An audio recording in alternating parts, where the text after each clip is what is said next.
All right.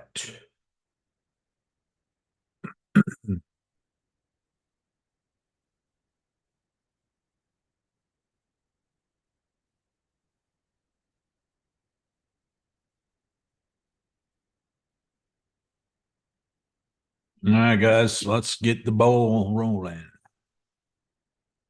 Welcome, welcome, welcome. Let's see where we at. We had a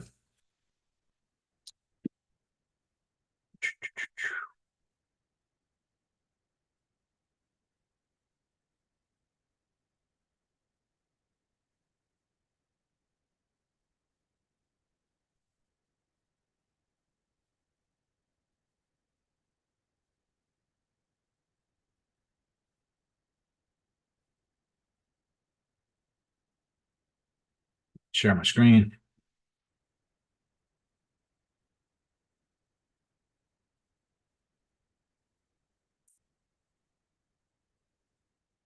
This is XRP. I did give a short on Bitcoin. Let me just go look real quick. Bitcoin short entry 95911, stop loss at 97, take profit at 91. Let's go look what has happened since then.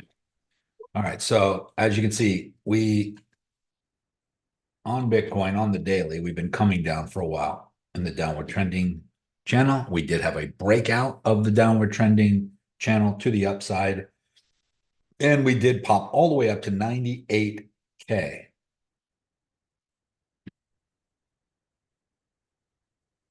That was yesterday when I gave the signal to go short as we started to come down here. A couple reasons why. One, I still think that we could bounce somewhere in here at the 93, 95, maybe 94, 95. We could bounce here and we could pop all the way up to 100, 100 and even as high as 105. I think that could happen. But in the short term, I was thinking we're going to come down to the bottom of this upward trending channel, somewhere in this level right here, which would be at the 91. What did I say? I said 91,000 for now. We'll reassess later. And because for me, there is no buying emergency. There is no, I think that the delay of the Clarity Act is not helping with prices for anything right now. We're just kind of in this stagnant mode, going sideways a little bit, and nothing emergent, no emergencies. And I mean, I am in profit slightly, but I also had a very low amount of contracts, 20x leverage. So I'm really only risking about $440 on this trade. I'm up about 20% on the short, but I do have a TP right here at 91. Now, is it going to go all the way there? I don't know. That I don't know. And that's why I said we'll reassess, because as I'm looking at it, if I see anything, if I see a bounce here on the, I would say, let me just move this a little bit. I would say the 93.7 or the 94 range, which is coming back down to retest this level. As you can see, we had support here back on November 14th. We came below it, had resistance. Came all the way to the bottom. We had resistance at this level. Came back down to the bottom of the floor, which is the upward trending support. Broke out, retested, and then came back up to this level as resistance. So we broke right through it here, and we never retested. So I'm pretty confident we're going to come down and retest the 93.8 level in the short term, like any, over probably during this call. Now, if we bounce here, which is possible, then we could continue up to the 98, 99, maybe even 100K level, somewhere up in here. And I could see that happening too. So I'm kind of in between. If we get down here and if we don't just blow right through it like a candle like this and get below it, and what I would say is that it would need to get below it, and the next candle opens and kind of retest there and starts to come back down and holds below this line. I'll stay in short. But if I see it bounce here and the next candle opens up above this line, I'll probably just close the trade out, take the $100, whatever the profit is at that point, might be 150 if it gets down that low, not much. And then reevaluate. Doesn't mean I'm going to go long again because I don't know. And I'm not really confident about the direction of the market right now, guys, because there's so much wishy-washy going on up in the air. And let me show you over here in the grand scheme of things here. I mean, I showed you this just on Wednesday's call. All of the indicators. I mean, like there's only like out of 5 or 6 things that are pointing in the bearish market coming.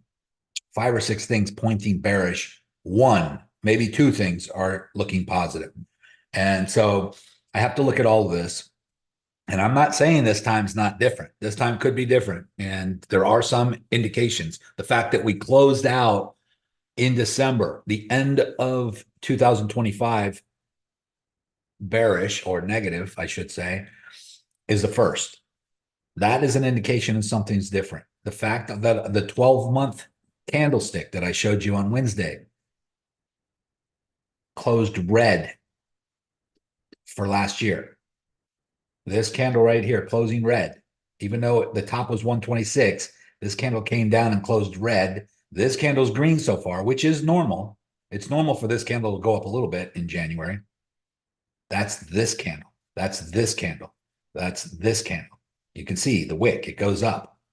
It does go up. It just, throughout history, has never went higher than that one, never went higher than that one, never went higher than that one. But that one, and that one always ended green. This one did not. So there could be definitely something different this time when it comes to that. So now if I go down to the, let's just say the weekly and the 2 weekly chart, on the weekly, we dipped below the floor on the RSI, and now we're coming back up. We just came back above it and crossed the moving average. That is bullish. And if we just look at the price, as soon as we pop above that line in the moving average, we have a big green candle up. And as you can see, we popped above this upward trending wedge. Some people might look at this as a bear flag, and it still could be. But right now, it was a horizontal resistance and an upward trending support, and we wicked above it. Let's go down to a lower time frame, take a closer look. And not only did we wick above it, but as you can see, we're coming down to test that 94K support right now. This is the deciding factor whether I'm going to stay short or long. If we bounce here, then that's a positive sign. And then I would think that from there, coming up to about the 90, the 100K zone, somewhere in this level, would be the next resistance. Because we had support, support, support, support, resistance, resistance, support, support, resistance, resistance, and resistance and support at 100K. After that, we got incremental levels.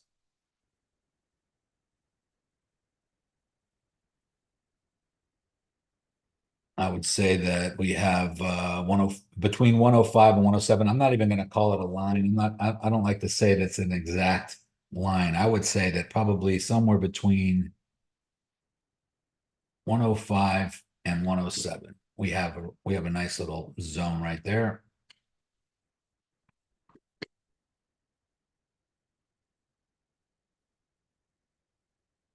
And we hit resistance there. We hit support and resistance inside the zone. We had support on top of the zone. We had support and resistance on the bottom. And then, we hit resistance, hit the bottom again as support, one above it, held the support, support, support, support, support, breakthrough, resistance. And this zone right here, that 105 to 107 zone, brings us where? let's just zoom out a little bit, and that brings us right to the top of the left shoulder of what could turn into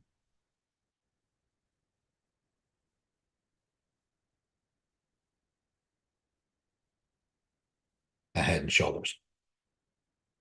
It could. Now, I don't ever like to, some people send me drawings or charts sometimes, and they're like, it looks like this, where we have this on the chart, and that's all that's happened so far. And then someone will send me a screenshot of the chart. That's the actual candlesticks, by the way. Someone will it'll look like this, and someone will send me a screenshot of this, and they'll have drawn on it, and they'll put, "Hey, Nico, is this a W pattern?" And I'm like, "No, it's a V. It would have to do this, then this, then this to be a W." Right? So I think it's kind of wishful thinking, or people are trying to see something forming, and that's okay. It's normal to do that. Your eyes will automatically do that. There's a word for it. I can't remember what it's called, but it's like when you look up into the clouds and you see animals and figures in the clouds, your mind tries to associate what it's seeing with what the most like, with the thing that recognizes what it looks like. There is a name for it. I can't remember what it's called, but we do that with the charts as well. So am I doing the same thing here? Am I projecting a head and shoulders that hasn't formed yet? Because we still need the right shoulder in order to make a head and shoulder, and that hasn't happened yet, right? But if it does, this is what it would look like, something like this, hitting this level. And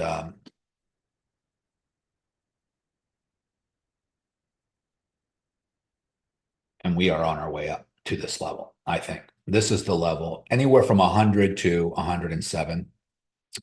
However, if we fall back below this resistance, this is why I'm short in the short term. If we fall back below that resistance,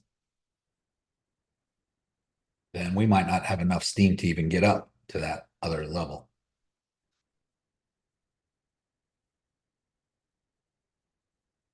And, this is the daily. So this is the daily chart. But we hit this resistance for a while. I mean, we're talking about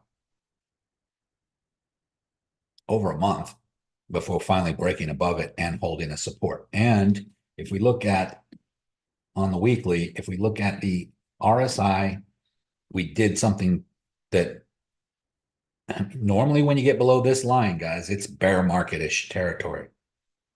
Let's just go back in history and look. This is the weekly. This is 2018 back here. Let's just pull this up and see what happened on the chart.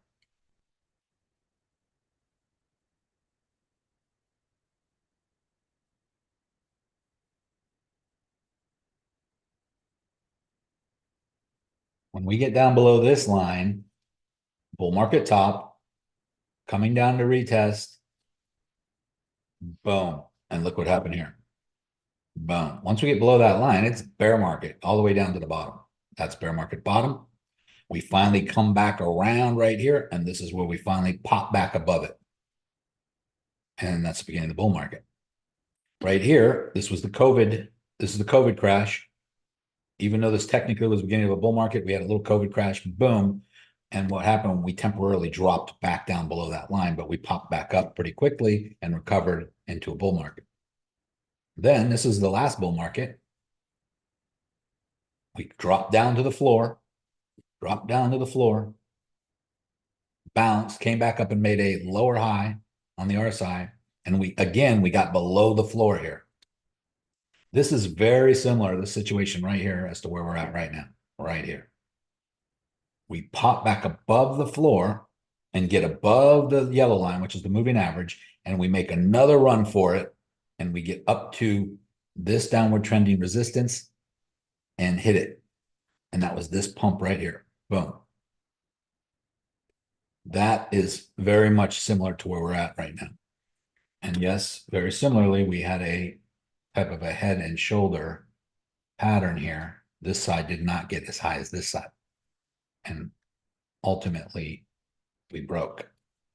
Here, Let me get rid of this. It's also upward trending.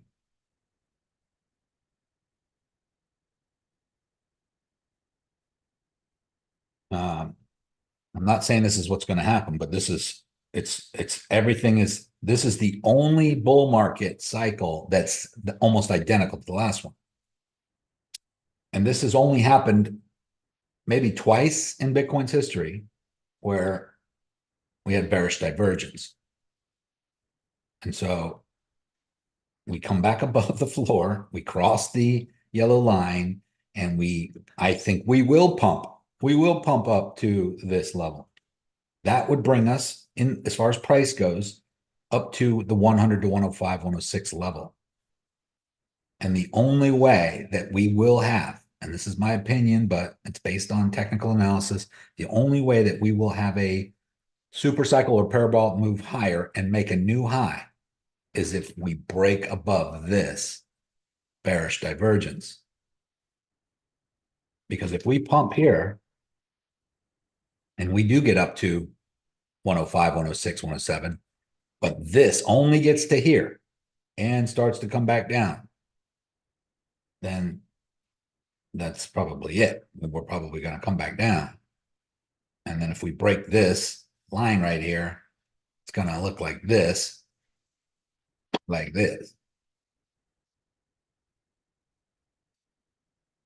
And there's not much to do about that other than short. But where would it go? I don't know, maybe this level, but it's hard to tell. This time could be different. We might have much lower cycles. Obviously the bull market cycle up, the ROI or the level of gain was diminished quite a bit in comparison. If we look, oops.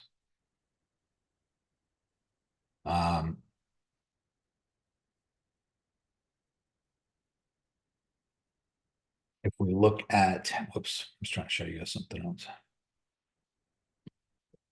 If we look at the overall cycle, I know I go over this every once in a while here, guys. It might seem repetitious, but there is a bell curve. There is a curve, obviously. And we are up against the laws of diminishing returns here. The highs are they're not as high.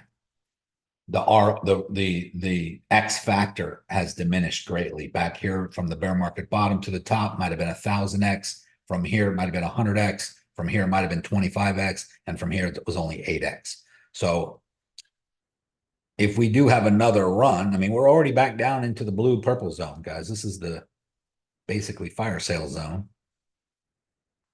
And we never really hardly got out of it. We got up to the green. That was it. Back here, we got into the yellows and the oranges, but we didn't even get into the reds. Back here, we were way up in the red and even above the reds. So as you can see, things are going forward in the future. Bitcoin, as inflows continue, and the Clarity Act passes, and institutional grade investors and whales start pouring money in once they feel safer, there will be billions flowing in. And Bitcoin will have a slow, steady grind up over time.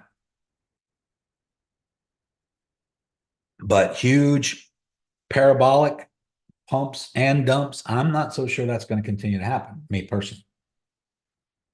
It could be like this, just steady, straight up over time and become more stabilized.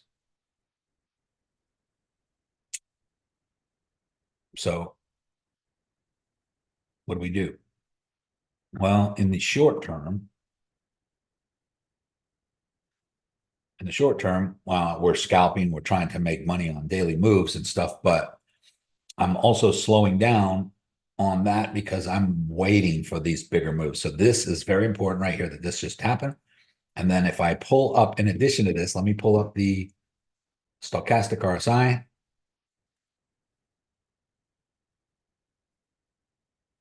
It is bullish.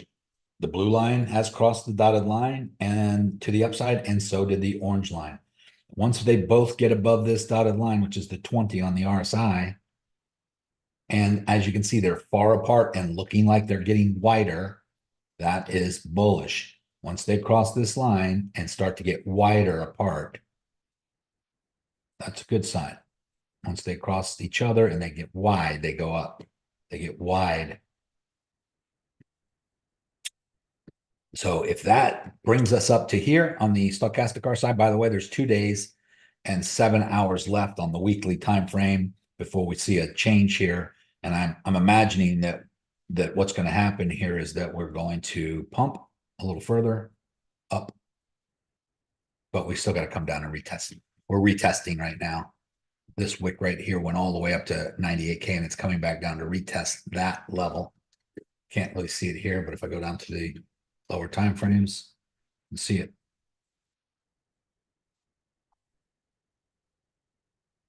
And we're bouncing on it pretty much.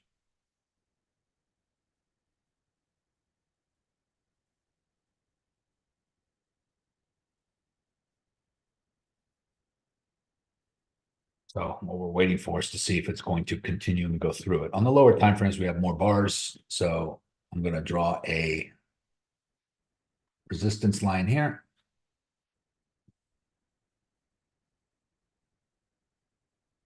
How do we know if it's really bouncing or not? As we look for a break of the channel.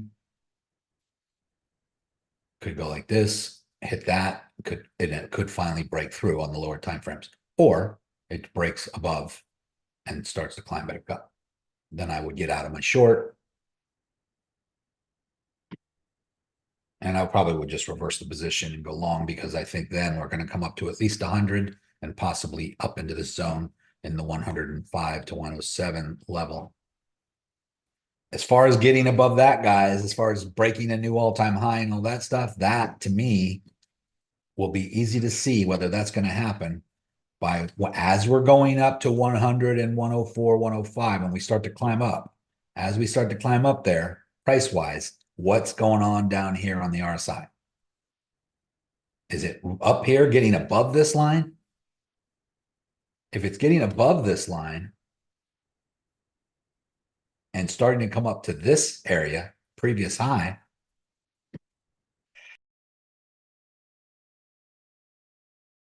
excuse me, I had to sneeze.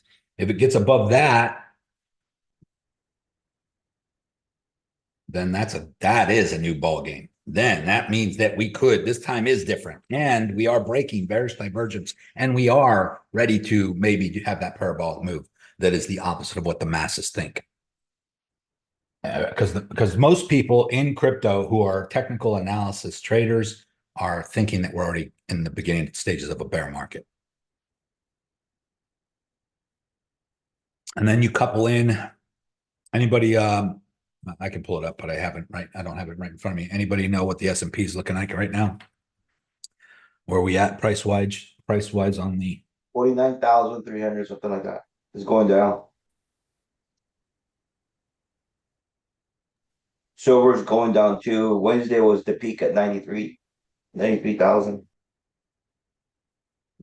$93, you mean? Yeah, I forgot, $93. You talking about silver? Yes. Yeah, I think it hit $93, but Yeah, that was on Wednesday. Yeah. Yeah, that's huge. But yeah, it's got a big pullback happening. So it could be crash time.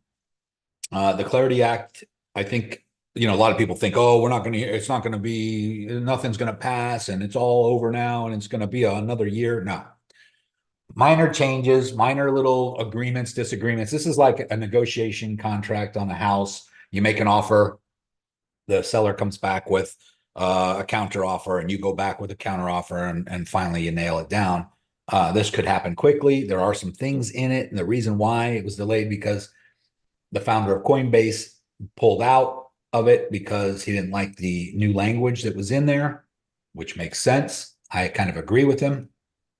And but these are things that I think we will come to an agreement on. Garlinghouse and all these people are excited for it, but it also has to make sense. It is, it's what is it? What is it that's holding it up? Is regulation, you know, government oversight, things that we don't really want the government involved in, or telling us what to do. It's the bankers. They want to control all, they're trying to control all the crypto with the language that they had in there. Yeah, It's pretty messed up. yeah. And I mean, the Clarity Act technically was passed, guys, back in April of last year, but now it's going in for this final markups where they look it all over. This was supposed to happen in October, November, but we had the government shutdown, so it was kicked back, or kicked down the road to January. And now they're looking at it again, and there's some language added that's just not favorable. And Coinbase founder, CEO, showed his frustration. But I think that probably by next week, maybe 10 days, the 27th, the end of this month, they'll come back with something.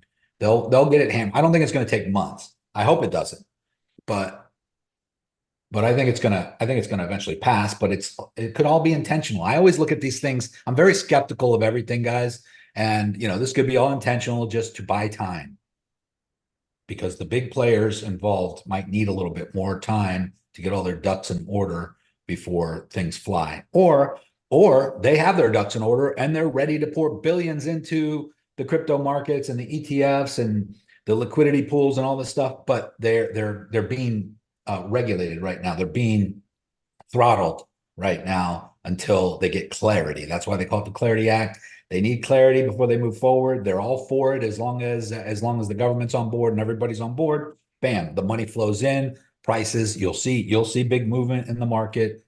You'll probably see XRP shoot up, double at least in the short term. That's not hard to do. I mean, to get back up to $4 or something like that, $3.80, $4 in the short term. I know we've talked about $100, $1,000 XRPs. I'm not expecting that. I'm not expecting a price appreciation that high in a short period of time. I'm not saying it's impossible, but I would say $10. Let's just get to $10 first. Let's worry about that before we worry about 20, 30, 50, 100, or 1,000, right? But I would say 14, somewhere in the 14 range, a nice 7x from where it's at right now is certainly doable. And I think that can happen relatively quickly once all the lights are green. But I could be wrong. I could just be optimistic. But if it doesn't and things drag out, we can't get above these levels here. And this on the RSI, and Chad might have a totally different outlook on this than me. I think he does actually, but I'm not saying that this time is the same as every other bull and bear market cycle, because it's obviously already proven not to be. With the end of 2025 ending bearish with that candle I showed you on the 12-month time frame. But we still are in bearish divergence, which is very similar to last bull market. We had the same thing happen here, where we pumped up at the last minute trying to create that right shoulder of a big head and shoulders before dropping into a bear market. But this is it right here. Here's the floor. When we dropped below that floor right here, we came back above it for one last attempt.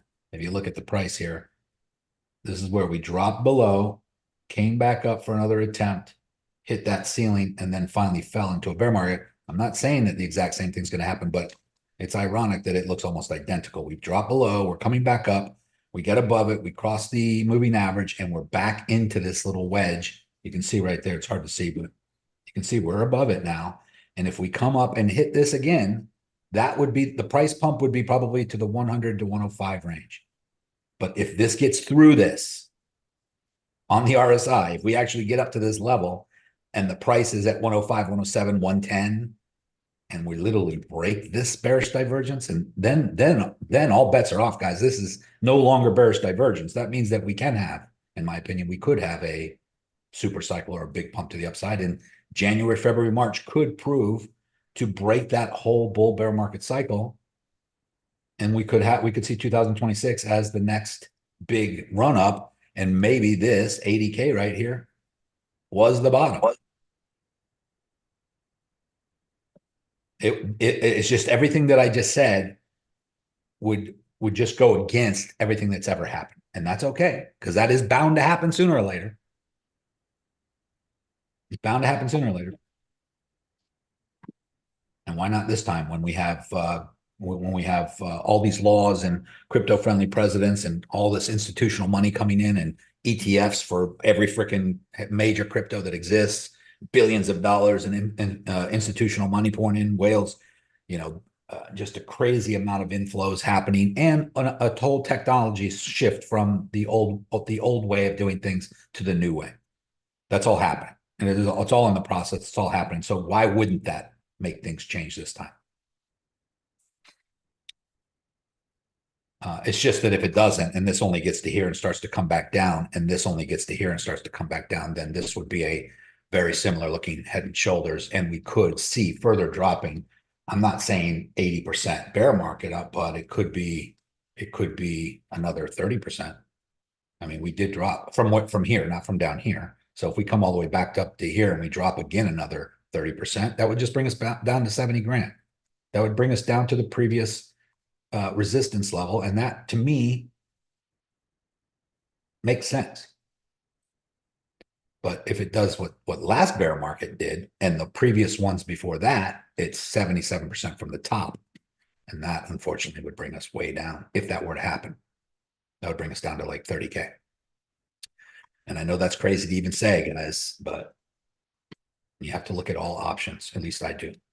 I look at all possibilities. If this, then that. I'm never saying that this is what's going to happen. I'm saying that if this, then that. If we break 70, then that will happen. If we stay above 70, then we're still in bull market, as far as I'm concerned. Even though we did break this upward trending support line a while ago and fell all the way down to 80K. But yeah, it's just kind of up in the air. It's easy to predict if there's no catalysts. It's almost easy to predict if there's no catalyst, but we got so many catalysts right now that are happening. And then we have weird things happen, like Venezuelan presidents being kidnapped in the middle of the night, and Iran getting ready to get bombed out of existence, which I hope happens. No offense to any Iranians. I hope all the people are safe, but the government there is, the leaders there are totally out of control. They just need to get set back a few decades, and the people need to be saved. There's atrocities happening there right now while no one's doing anything about it. People are being murdered and killed daily. They need to be set back a few centuries. Right. The people need to be liberated, and the power structure there needs to be eliminated. But with all that happening, that's chaos. When chaos happens, the markets go quiet. People tend to get scared. There's fear. But that is the time for us to accumulate. That's the time for us to buy. It's counterintuitive sometimes, guys, but because we're hardwired to do what the masses do. Oh, you're not doing that? Oh, I'm not going to do it either. Oh, you're doing that? Maybe I'll do it. That's just the way minds work. So however, when it comes to investing, you have to be counterintuitive. You have to be contrarian. The masses will always do what the masses do, and you have to kind of step aside or step outside of the viewpoint and look back at everything outside of your own consciousness sometimes, and make decisions based on what is the smartest thing to do. And Warren Buffett, one of the smartest guys out there when it comes to this stuff, clearly said, when there's blood in the streets, that's when you get greedy. When everyone's greedy, that's when you get fearful. And right now, people are fearful. There is not a lot of greed going on. Let's go look at the fear and greed index.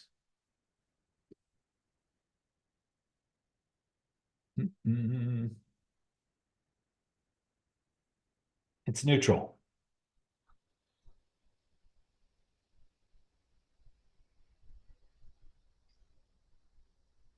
Buy when there's blood in the streets, even if it's your own. That's right. Kimmel, thanks. That's right. That's the hard part, guys. That's what makes it so difficult to do for most people, because they're feeling the pain themselves. That's why it's counterintuitive.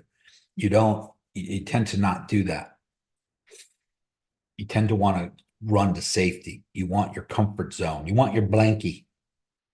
So when it says neutral, is that still a good time to buy, or you really want it to be fear? It's indifferent right now. I mean, people are uncertain. I think people want the market to go up, but everybody's waiting for someone else to do something. The retail buyers aren't buying right now. It's very low. But here's another thing a lot of people forget is that when the liquidity is low, like you're hearing all these stories about liquidity, ETFs and all the money and, as far as let's just look at XRP. XRP liquidity is leaving the retail space.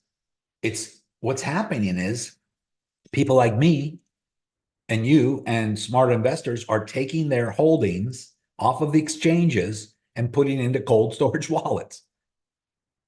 That doesn't mean that there's no liquidity. It just means it's not on the exchanges anymore. Guess what happens when the price goes up a lot? What do people do? They want to take profit. But if your money's in a cold storage wallet, how do you do that? You have to move it back to the exchange. So this is why you see liquidity come and go, because people are moving. When prices goes up, people are selling. Even people in cold storage wallets tend to get greedy sometimes and take their money and put it back on Coinbase and then sell it. So money is flowing in and out. It's not, liquidity is not just going to all of a sudden vanish. XRP is not going to vanish from the exchanges and then never come back. Where does it go when it vanishes? It goes into cold storage. It goes into private wallets, off exchanges, mostly for the sole purpose of long-term storage for price appreciation. But that doesn't stop anybody from moving it back onto an exchange when they want to liquidate. So you're like, oh, well, it seems like there's no liquidity, and all of a sudden there is again. Well, that's because people are doing exactly what I just said. But isn't the value still there? Because even though it's sitting on a cold wallet, they still know it's purchased, no? Yeah, the value is still there, but people, retail marketers only take action when there's scarcity. So when gold or silver hits $70, more people were buying silver than ever before. They didn't buy it when it was $15 an ounce or $40 an ounce. They wait for it to hit a feverish pitch, and then they all go run to buy. Same with gold. Gold gets up to 4,000. More people start buying, gets up to 4,500. Oh my God, did you see what gold's doing? Oh my God, we better go buy some. It's going to the moon. And they all go and buy some at 48, 49. Boom, crashes back down. People do the opposite of what they should do. Whatchamacallit? Binance announces that they're wiped out of XRP. There's no more XRP available on Binance. People get freaked out and they're like, oh my God, where can I get some XRP? Then they go looking for it. It's running out. We better get some now before it's too late. That's when they buy. Causes the price to go up a little bit. We got a little pump. And then when the price goes up, people move their XRP back onto exchange to sell. All of a sudden there's liquidity again. When you really think about it, I mean, most people just don't think about all that. They're not understanding the whole dynamic of the ebb and flow of it all. But for those of you who are smart enough to not do that, just hold and keep accumulating. It doesn't matter if the price drops to $1.60. It could. It might.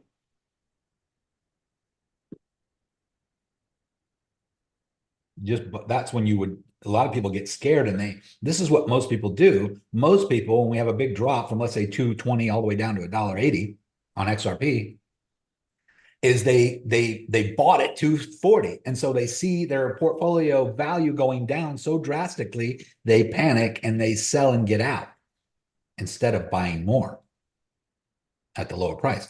Dollar cost, it's right back to where it was, and then it bounces right back up, and then they buy again at a higher price. Yes, this is the idiocracy of it. It's not even idiocracy. I apologize for even saying that. It's human nature. It is the way our brains are wired. And that's why it's very difficult to be counterintuitive. It's very difficult to be contrarian, but that's what you have to be good at this stuff. You have to almost go against your brain. Your brain is telling you. Just like, why do you think you eat when your stomach growls? Do you think you're starving? You're not. I can assure you, you can go days without eating and not starve. You can go weeks without eating and not starve. But what happens is your brain is telling you that there is a famine. You haven't eaten in hours. It's starting to grumble. Oh my God, I'm starving. This always kills me. Someone just had breakfast 2 hours ago and now they're starving for lunch already. It's like, oh my God, come on. Try not eating for 3 or 4 days. And guess what? The growling will actually go away. You actually will get a whole new, I don't know how many of you have ever done this, but if you've ever fasted for more than 24 hours, you actually become euphoric and you get full of energy 2 days later without eating anything because your body switches over from fuel to ketones and starts burning stored fat for energy. And all of a sudden you have all this clarity and energy and endurance and strength that just comes out of nowhere. But most people don't go that long to find out that. Very few people let that happen. And so it's counterintuitive. You feel like you're hungry, so you got to eat. Well, I haven't eaten all day. Well, is that the end of the world? No, but most people think it is. Nico, I got a question about dollar cost average. When you take it off of the exchanges onto your cold wallet or your decent wallet, the one that we have, it erases your dollar cost average. So you don't know what it is. So if you keep buying, so does anybody know the math equation to figure out what your new dollar cost average would be with your old? Like how, I'm not really good at math, so that's why I'm asking. Yeah, I have a couple websites posted. I can bring one up in the Discord. Thank you, Bill. Yeah, I mean, you personally would have to keep track of your purchases and the amount it was or the price it was when you bought in order for you to know that manually. So if you bought 1,000 XRP, for instance, at $2.15 and the price dropped down to 204 like it is right now, and you bought another 1,000, well, you can easily take the 1,000, the value of the 1,000 you bought at 214 and the value of the 1,000 you bought at 204 and just divide it by 2, and that's your average price. But you're right, it's not keeping track of it for you. You have to kind of keep track of that. So does the information go away on Coinbase as to what your purchases were once you remove it? Well, no. So good question. But if you didn't buy both of your purchases at the same place or on the same platform, then it doesn't know that you bought more somewhere else. Gotcha. On Robinhood, whenever you transfer your crypto to your wallet, it usually transfers the first purchase that you did, and it doesn't go by cost average. It just whatever first purchase that you did, that's what they give you at the beginning when you transfer it over to your wallet. Well, the price is the price. So if you bought a year ago, you bought 1,000 XRP at $1.80, and then a year later you bought 1,000 at $2.20. It's like taking a cup of water and pouring it into the bathtub filled with water. It just mixes in with the rest of the XRP at whatever the current value is. I don't think that they can differentiate what you bought a year ago and send that to you, and the price is not the same. Whatever the current value is the current value of your total amount that you have. I think Robinhood does have a dollar cost average because that's how my husband buys it. And he told me our dollar cost average on the first chunk that we moved to the decent wallet. And then I was asking him if, when we buy more, like it went away after he transferred it. And so I know Robinhood, once you transfer it, that number goes away and then you start over again. You have to keep track of. You just have to remember what you bought the first batch for, and then when you bought the second batch, you just take that total. You just take that second amount, and then divide it by 2 or 3 or however many purchase you have, right? So like our dollar cost average, I think is 213. So I really have to buy my next batch of XRP below 213. To keep lowering my dollar cost average. Yeah, every time you buy at any price, it will dollar cost average. But if you buy at a lower price, the second time, then your overall total cost is going to be lower. And if you do that again a third time, then again, it lowers your total average purchase price.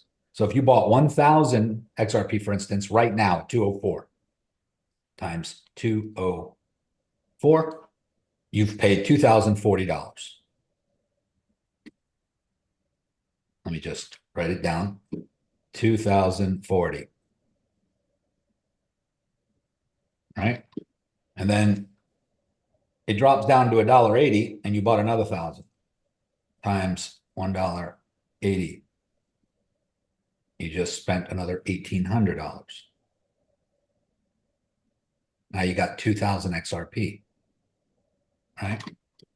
So what you do is you take your total purchase, 1,800 plus 2,040 equals 338.40 is what you spent so far, and divide that by the 2,000 XRP that you have, because you bought 1,000 here and 1,000 here.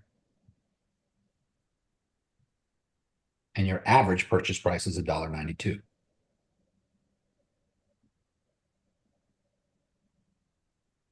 It doesn't go by acquisition cost?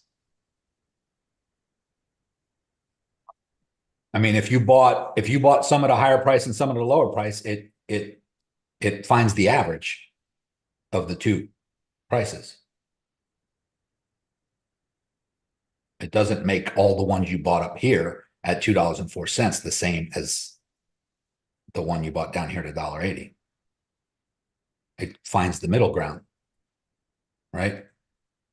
Same as if you did that 10 times. Like, for instance, let's just look at Michael Saylor. He's been buying Bitcoin at huge amounts from 70K all the way up to 126K and all the way back down to 80K. He's buying all the time. He doesn't even care what the price is when he buys. But if you take all of his purchases and then divide it amongst the total amount, his average purchase price is whatever it is. It's less than the current value, the current price of Bitcoin. So he's dollar cost averaging. Sometimes he's buying at a higher price, sometimes he's buying at a lower price, but it still averages it out, the total amount, to whatever, takes all the purchases at all the price points and then averages out to the dollar amount that now all of his purchases equal. I know it's a little confusing, but I don't know if I've explained that right or not, but obviously it's better to continue to buy lower than higher. But because if you're buying XRP right now at 204 for the first time, and then it goes up to 220 and you buy some more, and then it goes up to 240 and you buy some more, and it goes up to $3 and you buy some more, you're still dollar cost averaging, but your overall cost per coin is going up, not down. But if it drops back down, the same amount each time. If you spent the same amount each time, yeah.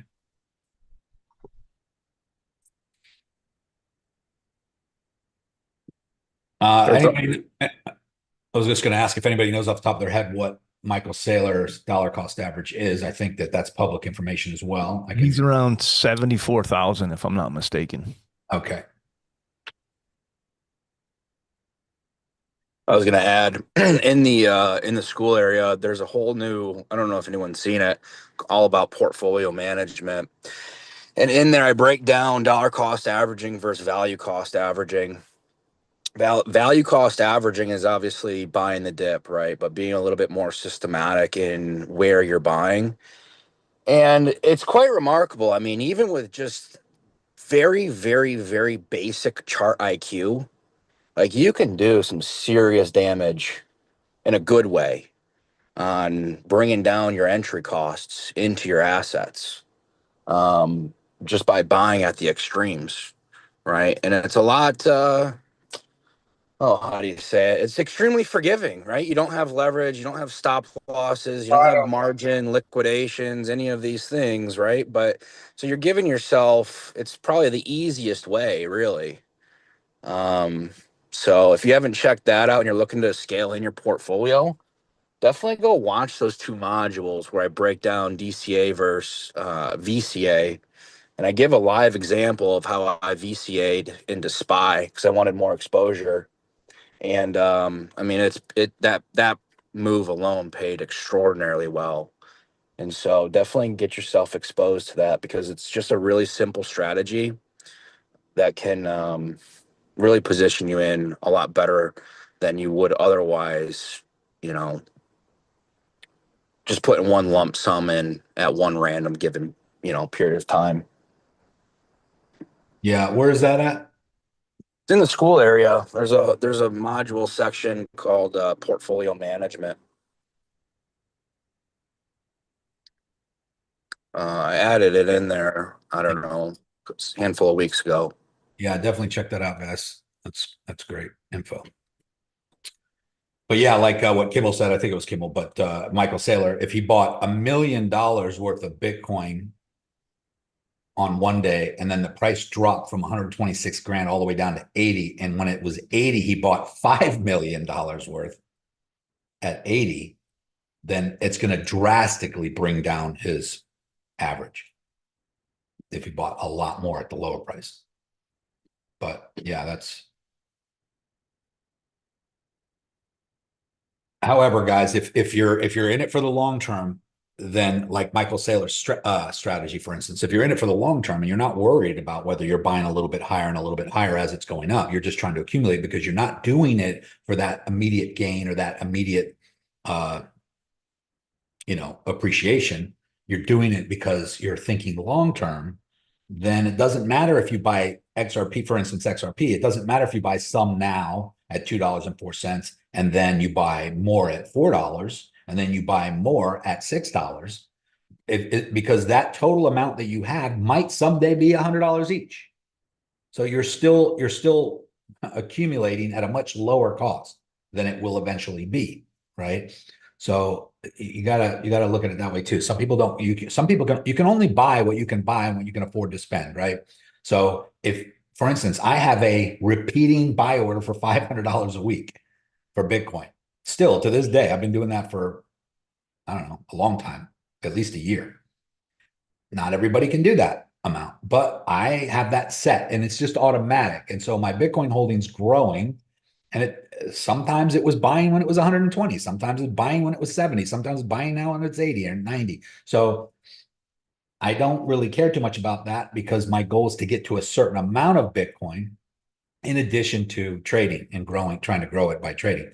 But now I'm doing that with XRP. I don't care. I think XRP will hit the triple digits someday and probably even quadruple digits someday. And so, even if that's 10 years from now, I don't know, could be 2 years from now. I think it's going to be sooner than 10 years from now, but even if it is that long out, that will be a huge multiplying factor. And it will only matter if I have a lot of it. And so you buy, what most people do wrong. And I would say that these are the types of people out there that never end up taking action because they're waiting for the price to come down. I'm going to wait for Bitcoin to hit 10K and then I'm going to buy. And it never will. It never does. And then the price ends up getting away from them. And then when are they forced to buy? When there's euphoria and everybody's freaking out because the price is going high. And then they get FOMO and they feel like, oh shit, well, if I don't do it now, I might miss out. It might go to 1 million. And then they start buying at the highest price possible.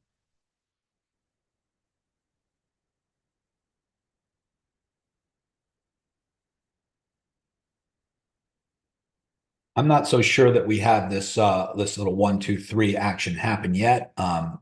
Chad brought it to my attention on I had my resistance line down here because of the majority of the touch points.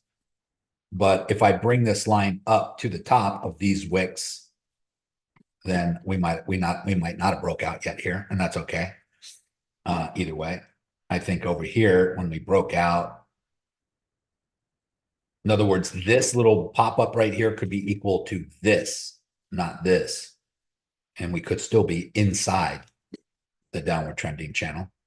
And if we do break out here, which I think is going to happen, then this might not be the 2. The 2 might be over here on my little 1, 2, 3 pattern. And that might not have happened yet. So this could be one. Two might be up here somewhere.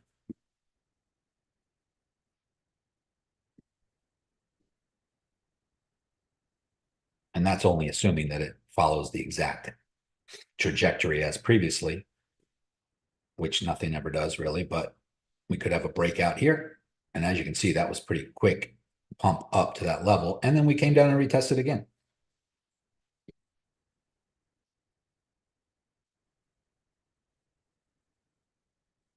Before finally climbing out.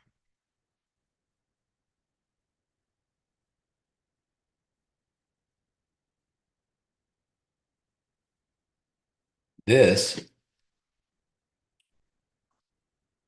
takes time. And this is where most people get discouraged, frustrated, and quit or fail, or just get to the point where they're like, oh, this sucks. They're just playing with us. They're not really, it's never going anywhere. It's never doing anything. But let's just look. If we look at the history of XRP, this has happened several times where we're in a sideways trending downward trending wedge with a floor. And this went on from here from August of 2013 to 2017, 3 years before it finally broke out.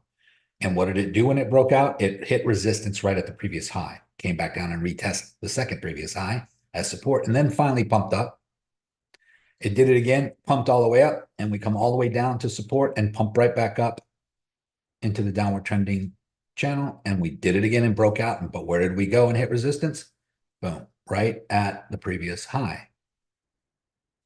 It's very similar to what we're seeing here. This is where we could be right here, right now. But even if it's this, even if it has to go all the way to this upward trending wall first, this upward trending resistance line first. Okay. Then what does that mean? What does that look like? It looks like a breakout up to $2, $3, all the way up to $2.60, maybe even come back down again. And maybe even hit this floor again, and then pump back up to $2 and maybe hit the floor again. And that's only if we continue to do the same thing we keep doing. Eventually, there will be a parabola. There will be a breakout and it will be high, I think. I don't think we're going to break this upward trending line because as utility happens and as all these things get in order and institutional money starts pouring in, the trajectory is still up. And we're gonna break this ceiling. It's just a matter of time as far as I'm concerned. And when it does, I think it is going to be probably a 7x or so, probably somewhere up into this range, into the $13, $14, $15 range. That's my opinion in the short term. When I say short term, I mean, who knows, 6 months, next 6 months sometime. But from here, November 2024 to here, that's like 2 years. And here we are in the middle. It could be the rest of this year, for all I know. But I'm not going to wait till the last minute. And when it starts to get up to here and in here before I start buying more. This is the accumulation phase as far as I'm concerned right here, guys. Too late to accumulate back here. Too late to accumulate back here. Anything under $3 to me is still a steal. Are you back in a long position on XRP? No, let's go back over and look real quick. No, I'm only in a short right now on Bitcoin, and that was only temporary to come down and bounce. I think once I see that bounce, I will probably reverse that position on Bitcoin. What I was waiting for is this retest of this line right here. We were in this upward trending wedge and we hit resistance. We broke out, came all the way up to 98K, and we're coming back down. And we haven't quite hit that yet. Maybe it did. If I put this in the right spot. Yeah, it looks like we might have hit it. We might be bouncing. I'm on the daily. Let's go to the lower time frame and see what it looks like. It looks like we're bouncing or bounced, but we're still downward trending. So here's what I will do. I'm going to draw a little bit of a resistance line here. And I want to see it break out of that. It could. It looks like a nice down. It looks like a falling wedge to me, right? That's a nice falling wedge as far as I'm concerned. That's bullish. I think we will break out to the upside But if we don't, this is why I always say, that's what I think is going to happen. But if we don't, if it gets below this line here, which is the 94, and holds as resistance going into the weekend, we come down and we literally break that and hold as resistance, then I'm just going to stay in my short and I'm going to stick to my take profit target of 91K, which I put in yesterday, because that would be the bottom of this upward trending channel. It already hit the top. But if we bounce here on this 94K, then I definitely think, I mean, that, by the way, why wouldn't we? Because this was support back here in November, and it's been resistance, and we've been upward trending, and we've been hitting the ceiling, a horizontal resistance and an upward trending support. And we hit it, and now we're just coming back. This is the first time we got above this line, and we're retesting that support. So that's that could be a nice bouncing area if we break out of this wedge, back up to that 100K zone, somewhere up in here, and maybe even getting through this whole thing up to 100K. This is why I have this little zone right here. And if we can get above that, then yeah, I'm thinking 105, 106, somewhere up in here. 105 to 108. I think I put it on the other.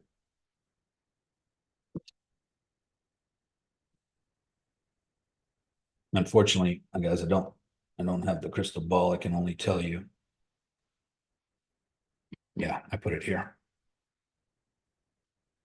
I can only tell you. Man, I hope someday that crystal ball becomes available.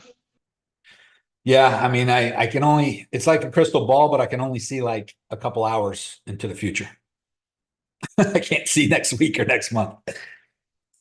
It's like if we hold above this line right here, guys, then we are above it right now. And if we can hold it and start to climb, then this is the next resistance at 100.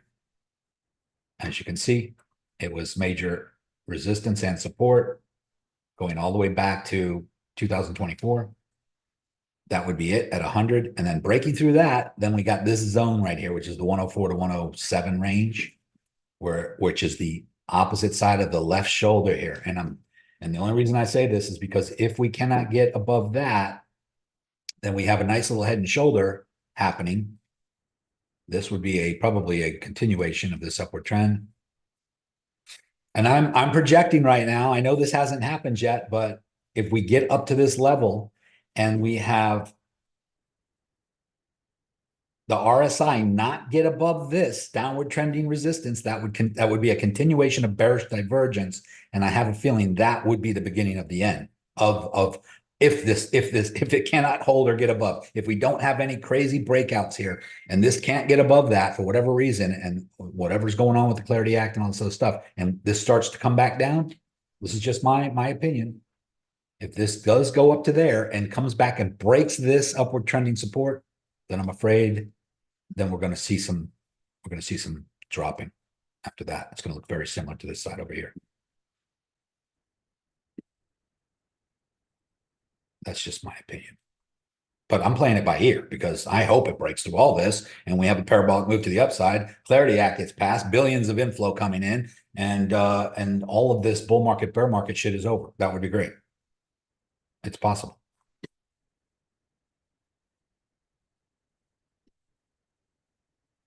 Everything is bullish down here. You can see we broke back above the floor on the RSI. The green line, the blue line, and the orange line are in they got above the 20 on the RSI down here. That's bullish. That's bullish. And this upward trending wedge that broke through the top of resistance is bullish.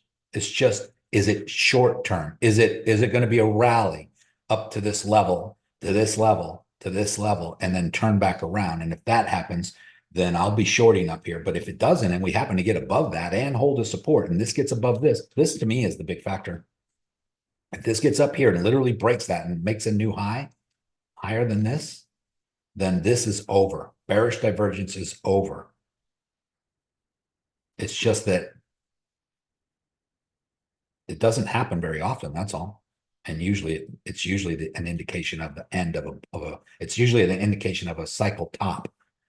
And but it's been going on for a while, guys. I mean, look, we hit the top here back in March of 2024 when we hit 73K, and we've had higher highs ever since, and we've had lower highs down here ever since. So we've been in bearish divergence for a long time. And just like this one, if we look back at this bull market, back here in 2021, we did break out of the downward trending channel. We just didn't get a new high. This would require a new high.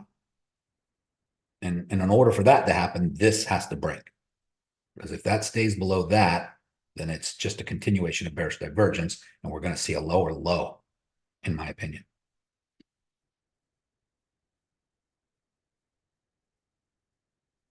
Anybody else want to chat, or anybody else want to give their opinion on that? But that's kind of what I'm seeing.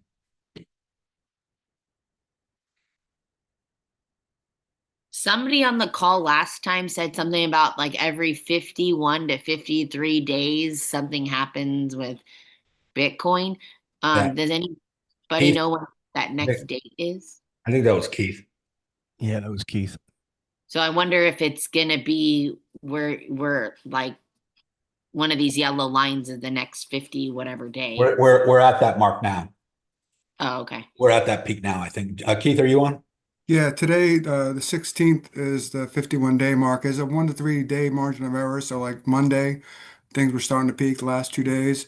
So like I said, it kind of has a peak and then it kind of has some little smaller lower highs and lower lows. And then it kind of peaks back up. But the next 51 days, it could just be, a lower, a lower high. It depends on the markets. Like I said, I've tested it back to like 2022 when I first heard it. It was really only, like I said, a bleep that Rick Santelli said on a Vaughn report one morning. I've never heard anything since, but the guy's been in the in the trading pits for years, so he must have heard it from someone reliable for him to mention it. And I tracked it. You can even, like I said, backtrack it manually. I haven't seen it on like any kind of thing where you can just punch it in, but I would just do it on my calendar, or what I do is kind of just set an alarm for 51, a few days before 51 days, but I kind of keep an eye on it. I honestly, when I said it the other day, I literally had a little index card on my desk and I happened to see it, which is why I mentioned it. I forgot all about it. My new phone the alarms don't really work. They only go out a week, whereas my other phone used to go out a year. So I could, put things in it and free up my bandwidth. But yeah, it's just something, like I said, another indicator to keep an eye on that can help. Yeah. Like for instance, I think it was October 6th was one of the last ones. So you can go back that one and go back to, I even when we had it a month or two ago, while we were on the call, I just went back to like April and it was fairly accurate within a couple of days. So Yeah. if it helps. So yeah, and so just so you guys know, that's just one indicator. It's another thing to look at. I don't make decisions based on any one thing. I look at 5 or 6 things, and if they're all lining up and they're all the boxes are checked off, then it's still not a guarantee, but the odds are in your favor of that being the sign, right? So when I was showing you guys the super guppy turning gray, when I'm showing you the Gaussian channel and we're below that, and I'm showing you that we flip the EMA ribbons, all of that is bearish. All of that is a sign. All of those indicators are telling us something, right? And then when I look at what I just showed you with the bearish divergence, it has to, in order for all of those other things to be wrong and to change, we have to flip bearish divergence, and we have to make a new high. There is no other way around it. Otherwise, we're going to have these little pullbacks on the way down. We're going to have pullbacks up and then go further down. We go up and we go further down. That's what happens in a bear market. In a bull market, we go up, we have a pullback, and then we go higher high. And then we have a pullback, and then we go higher high. But in a bear market, we had a high, guys, in October 2020. We had 126K. Way back when? October. September, I think. And we have been lower highs ever since. Now we went down to 80,500, and now we're back up to 95, which is not bad. We're up 15 grand, but that's how it looks. Even on the way down. Even on the way down, guys. Let's go look at the last one. Here's the top, 68K. And all the way down, boom, big pullback. We pulled back from 32K all the way back up to 48K. And then we went all the way down, lower, low, and we had a pullback. And then we dropped all the way down here, and then we had a huge pullback. But all of these pullbacks are lower highs.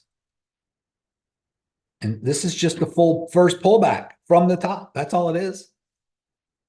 Well, we had one little bounce here, but then we drop down and we have a bounce, we have a pullback.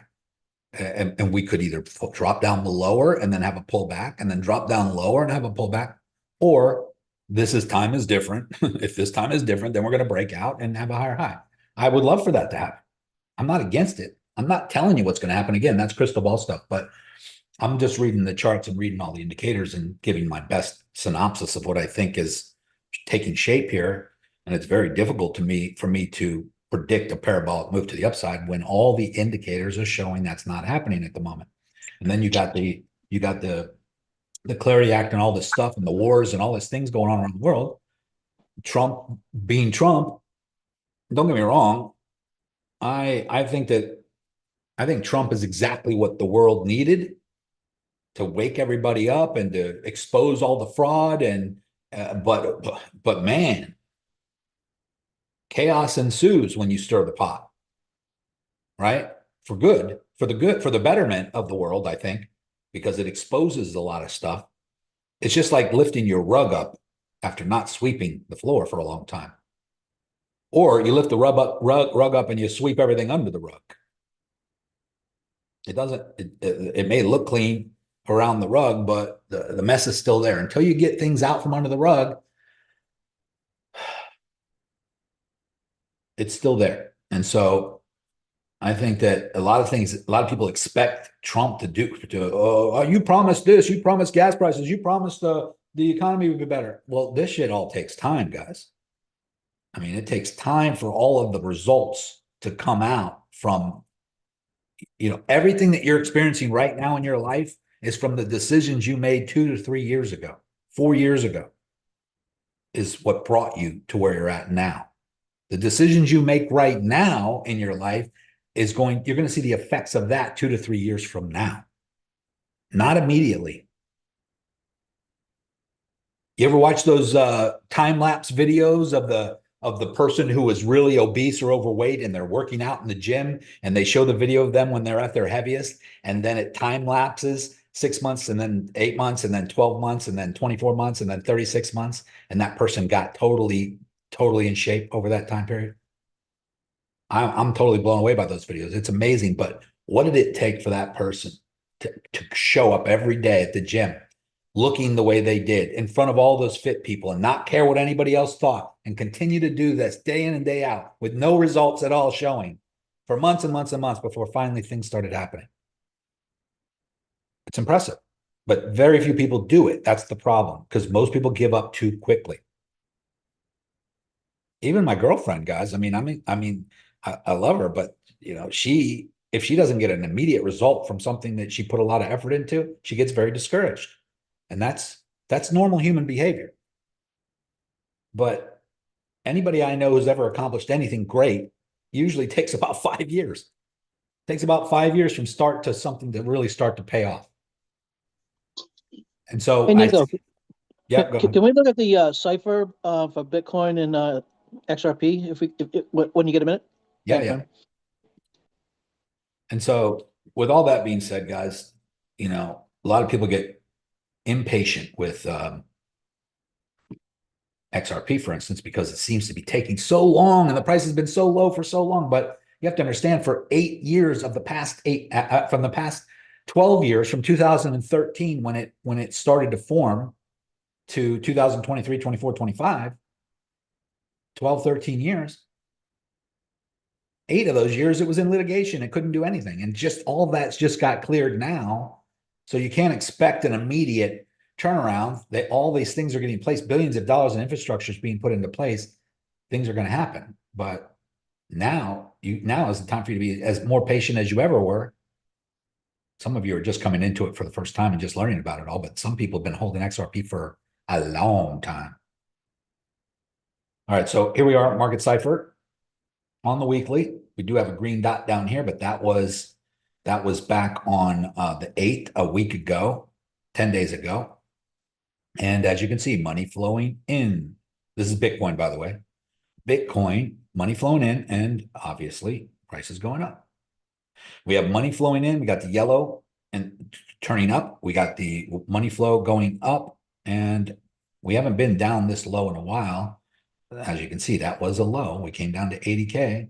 Let's just go back and look. What does it look like? It looks like this one right here, money flowing out, or this one right here, money flowing out, and we had that pump up. We had a red dot, green dot. This green dot right here looks like the one, and we're starting to flow up. Also, let me just draw this real quick so you can see upward trending.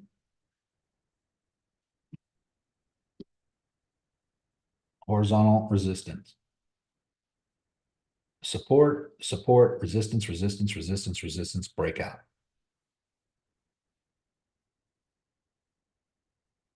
Support, resistance, breakout. Very similar situation. From the top. I'm not saying the same thing's going to happen, guys, because this time can be different. I have to keep saying that, but if it's not different, then it won't be different.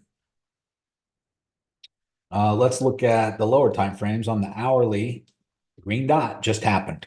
So let's just look at the price. We do have a little bit of a bounce on this line. And it is coming up. Is it going to break out, or is it going to just stay in this downward trend? This is pretty sharp. We got money flowing. We got money flowing in. We got a nice green dot that just happened right there. Normally, if you were not in a trade, that would be a time to long right now. And let me just go back and look and see what my actual trade is doing. I'm up. We're looking at this little downward trending falling wedge right here. We did bounce. It is bouncing on this line that I have, but is it done bouncing? The only way to know is if it breaks this downward trending resistance line, because we could just wind in. Usually when you do get a bounce on support, guys, it's usually not just once. There's usually a double bottom before breakout. So that's why I'm very patient to sit on my hands and wait to see. I don't care about making this $50 right here. I will only stay in the short if it breaks this line and then go down to here. Then I'll take the profit. But if it breaks back above this and starts to come up to my entry, then that's an indication of a trend reversal. And I will just reverse my position. In fact, I'm going to move my stop loss into profit here. That way, at least I won't lose any money. But if it comes up and breaks this and hits my stop loss, then that means at least it's breaking this. And there's a good possibility that it's going to break out. I just don't know if that's going to happen yet, guys. We could see this happen first. Double bottom, boom, breakout, and then climb. Let's go back and look at XRP with Market Cipher.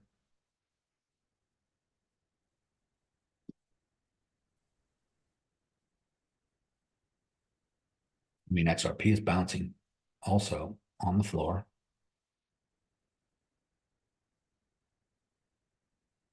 Almost.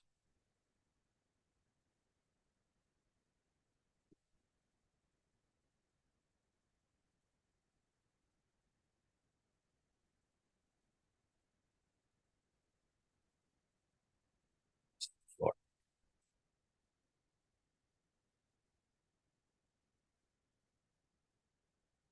In 1 hour, we do have a green dot on XRP as well. But look at these green dots here.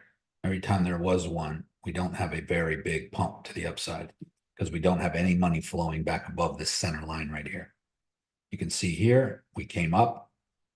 Look at the price. When the green dot happened, we came up a little bit, dropped lower, came back up a little bit, dropped lower, dropped lower. And so what we're having also very similarly is lower highs, lower lows, falling wedge pattern, which is bullish, expecting a break to the upside. But if it doesn't break to the upside and it falls below, then we could see getting down into the mud here, into the floor.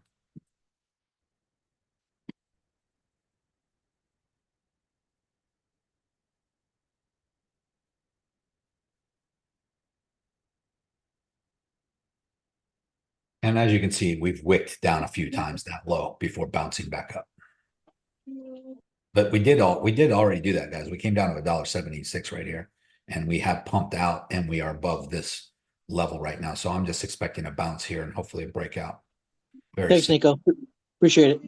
Yes, sir. Anything else anybody want to see or talk about?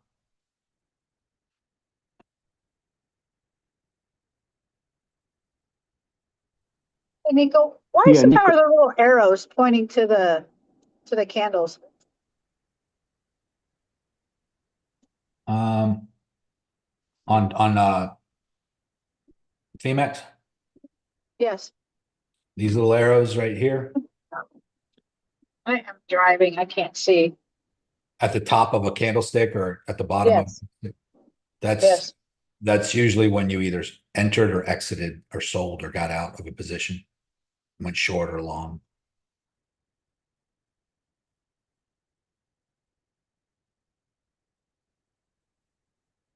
Right here is a little arrow. That's when I entered this position short. I think they call it history on the settings. Okay, thank you. Nico, can you give us new people some tips on scalping? Yeah, so I mean, definitely get on some basics calls and understand scalping, but we also have some training videos. But scalping is short term, obviously. Like if you were scalping this downward trending wedge right here, you would need your lines already drawn. And I normally don't long the bottoms. I normally just short the tops. That's me personally. So when we hit well, first of all, when we were up here, none of this existed yet. So we didn't know it was going to happen. But we come down here and we bounce. And as soon as we hit this and it starts to become obvious that there is some type of ceiling there. Again, before any of this else happened, all we had so far was this, and this. Right. And so what I'll do is I won't even draw a line there yet until this comes up and then hits this again and then drops all the way down and then comes up and hits this again. Then I'll see clearly that there is a resistance level there. Boom, boom, boom, boom, boom, boom. Short. When it drops down to this line, why would you have a line there? Because you have some kind of, it bounced there. This bounced for a couple reasons, not necessarily because of that line, but because this was previous resistance, support. But as you start to see this line and then this top and then down here again, you can see now clearly that there is a support level that it keeps hitting. Boom, top, bottom. So we have a bottom resistance. We break through, we hold it as support. We hit a top, and we come down and hit it again as support. We hit the top as resistance. We come down and hit the bottom as support. Once there's confirmed support, confirmation, meaning usually two or more touch points on resistance, then that is a bona fide channel. Then when it hits the top, you could short. What if it's ready to break out? You don't know that yet. So you're taking a risk when you scalp. It's shorter term. I'm shorting here because I'm anticipating it coming back down to the floor. Where was the floor? Let's just say that the price is up here and none of this has happened yet. I'm assuming that the floor is going to be a continuation of this support. So what I do is I take this line and I draw this all the way down, even though none of this exists yet. And sure enough, if I would have shorted here, boom, it hits that right on the nose. So if you short here, as soon as it touches that line, you get out. You close that position. And then you wait for it to come up and hit the top again. So you just extend that line out. It hits the top, short. As soon as it hits the bottom, you get out. And then you wait. You wait for it to top again. This is coming up to the top right now. If it hits it right here and starts to drop and doesn't go right through it, you short. And then you wait for it to hit the bottom again. That's scalping. But what if this is the time where it finally breaks out? Like this could have been the time where it finally broke out. This could have been the time that it finally broke out. So you short, but you put a stop loss in case this is the time, in case you're wrong. So I don't think it's the time yet because this might be the floor. This is the resistance level. Previously, we hit resistance here. We broke out and we're retesting it. Boom. But I think we could retest it a couple more times before it's ready to break out, maybe once more. So I'm going to continue this line down all the way to that floor, continue this line to the floor. And what I see happen a lot is I'm already short up here. I should have closed this out down here, but I didn't. So if this hits this and comes down and bounces here, it may not, if it goes through here, this is interesting because it just so happens to be coming up to a floor. So let's say it hits that and bounces. To me, that means that we're holding support on this support line and we're coming into what's called an apex. The apex is where the floor and the ceiling come to a point and a breakout is imminent. But I don't think the breakout is imminent yet because it's still in the downward trending channel. So I think it's going to do this and then break out to the upside. But if this does this instead of that, it does this, it comes up and hits this and then comes down and falls lower than this floor, then I just continue this. And then what I'm going to expect now is it's going to hit the floor. Boom. It's going to bounce up. And now I want to see if it holds this as resistance. If that happens, then it's going to make a lower low.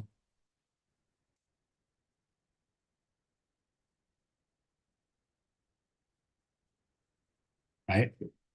And then possibly a lower high. And this just all continues until it breaks out. And that could happen. That could happen. So scalping is just you're taking risks on. By the way, this is the hour time frame. You would probably want to do this on the 10-minute time frame, on the lower time frames, if you're scalping. But very similar. The trend is your friend until the end. So let's say before we broke out of this, and before we went into this downward trending channel here, we were in an upward trending channel. Look kind of like this. We hit the top. You could have shorted it, but you didn't know that this is a channel yet. We hit a floor.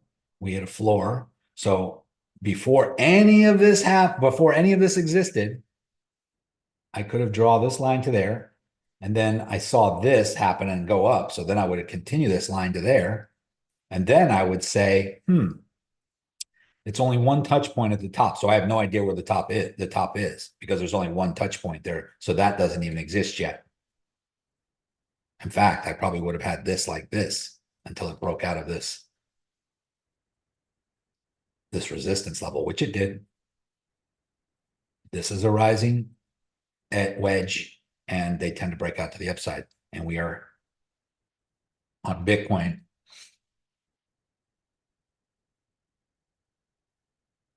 Kind of in one right now on the higher time frames. But then once this came up and hit this peak and started to come down, I would then take this line from here and draw it to there like that. And then I would say, oh, okay, it's probably going to come and hit the bottom again. So it finally popped up. I just extend that out. Oh, it hit the top again. And this is where this whole channel ends. This channel's going up. I would have maybe longed here, but as soon as it broke below this line, bounce, bounce, bounce, thinking it's going to go up and thinking that it's going to, this is where you, because it's like musical chairs with scalping. Eventually you're going to be wrong. You just cannot keep scalping a channel forever because it will trend reverse. It will break out. So here's the channel, and then it bounced, and I'm expecting it to go up and hit the top again, but instead it falls through the floor. Boom, that would have taken my stop. If I would have went long here, it would have taken my stop loss out. And now, boom, boom, boom, it's in a new channel. It's broke out of this upward trending channel. This is a trend reversal. And then we start playing that scalping game again, except for where you have to draw new trend lines and new support and resistance lines. And that's just kind of just never ending. I mean, it just keeps going forever, you know, from history, from the past. If I zoom out to the daily, we are in something very similar.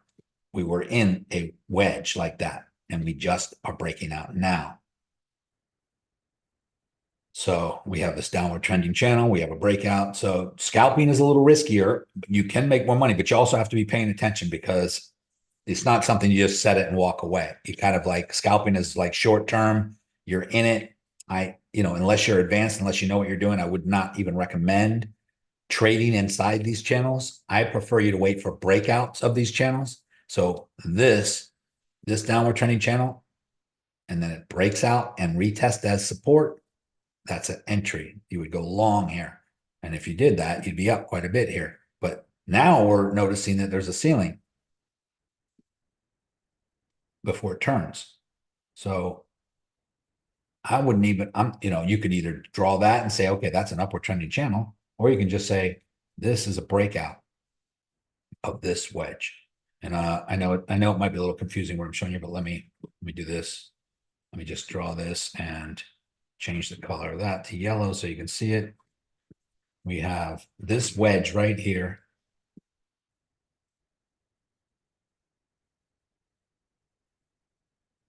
Where we had support, resistance, resistance, resistance, breakout, and now we're retesting. So I would say we're getting ready for a long right now, unless it falls back below this line, back into this wedge. If we fall below this line, back into this wedge, that's what I was just showing you on the lower time frames. If it falls below this line, back into the wedge, then, I'm just going to stay in my short. But if it breaks out of this downward trending wedge to the upside, I'm going to reverse this short, take my little profit and go long, because that would be a trend reversal. Just like this was a trend reversal. Just like this can be a trend reversal back to the upside. Nico, are you going to be checking that every hour to see if you're going to reverse or get out or stay in? Or are you going to check that? Like, I guess that's the hardest thing for me, is because when I'm in a trade, I'll look like every 15 minutes and I'm like, I don't need to be giving myself anxiety. And then I try to look every 2 hours to see what I should do. So I think that's what's hard for me, is I'm trying to figure out Yeah. time frame I should just be sticking to make a decision. Yeah. So if you're looking, like right now, I'm on the hour time frame. So each one of these candlesticks takes an hour to form. So during the course of this hour, this candle could go up or down, right? So is it going to shoot up in the next 30 minutes or so and break out of this? That's possible. If you're not paying attention, you might not see it. But generally speaking, whenever there is a breakout like that, let's say it just pumps right up, is it going to come back down and retest? So you don't have to catch the breakout. What you should do is wait for it to retest and hold as support. This would be a better entry, or this would be a better entry. The reason why is because I say it a lot, but if you haven't been on a lot of calls, you see this time it wicked above. If you would have went long because it got above that line, you would have been in a bad situation because it immediately dropped back down. This time it wicked above, but then it dropped back down. So just wicking above is not an indication that you should go long. What it needs to do is hold as support what was resistance, resistance, resistance, resistance, resistance, resistance, breakout. You want it to hold above that, means it has to retest that. Instead of coming back down into this channel like it did here and here and here, you want it to hold above it. And then not only hold above it, but it should even get higher than where it broke out. So it comes down, you got another candle, and then it starts to climb. It should actually get higher than this, because then that would indicate a higher high. And then it will come down and retest that. And that would be a higher low. And then it would go up and make a higher high and a higher low and a higher high. And then what we have is a trend reversal again, another channel going in a different direction than what it was. It was going up, then it was going down, now it's going up. But knowing it's going into the weekend, it could just go sideways for the weekend. yeah, and so what I really was getting to with your question is that when you're new, and not even when you're new, but in fact, even more so, the longer you've been doing this, the less trading. I mean, let me ask you this. What would be better? You make more money trading less, or make the same amount of money or less trading more? Make more money doing less work. Yeah. So we hear about whales and we hear about sophisticated investors and people with a lot of money. I can assure you they do not trade all day long up, and they're not constantly glued to the screens. But what they've done is they were at one point. They might have been at one point to learn this and to understand this and to see every little nuance. But then what happens is over time, you start to discover your own personality and your own, style, your own strategy. And also, as you have more and more to lose, your account grows because of the scalping, because of the trades, whatever the case may be, you have more and more to lose, or you've deposited more. You want to take less and less risk with that capital, not more. So what I prefer to do, and it's hard for me when I teach to do this because people are anxious to trade. You guys want signals all the time. You want to constantly be trading. If it was just me and no audience and no one watching, I would not be entering and exiting as often as I even do right now, because I want to give you guys signals to take trades, because there are opportunities. There's lots of little opportunities. I mean, TJ in our group made an absolute fortune in his first year just scalping. But he's not doing that anymore because he's grown his account so large that now he can wait for the proper setups that have bigger moves. And so what I mean by that is, if I did not have an audience right now in this stage in the game, what I would wait for, and I would even recommend this for your newer people because you will make more money, is to wait for these bigger moves. Like this wedge, when it was forming, instead of going short here, going long here, going long here, going short here, instead of scalping this whole wedge, you wait for the breakout. I know it takes days sometimes. Boom, boom, boom, boom. Oh, finally, breakout, retest.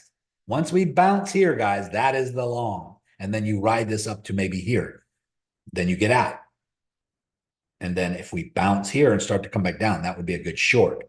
But also, what would even be a better short is, let's just say that happens and we come all the way back down to this level, which is possible. That would just be a continuation of the upward trend.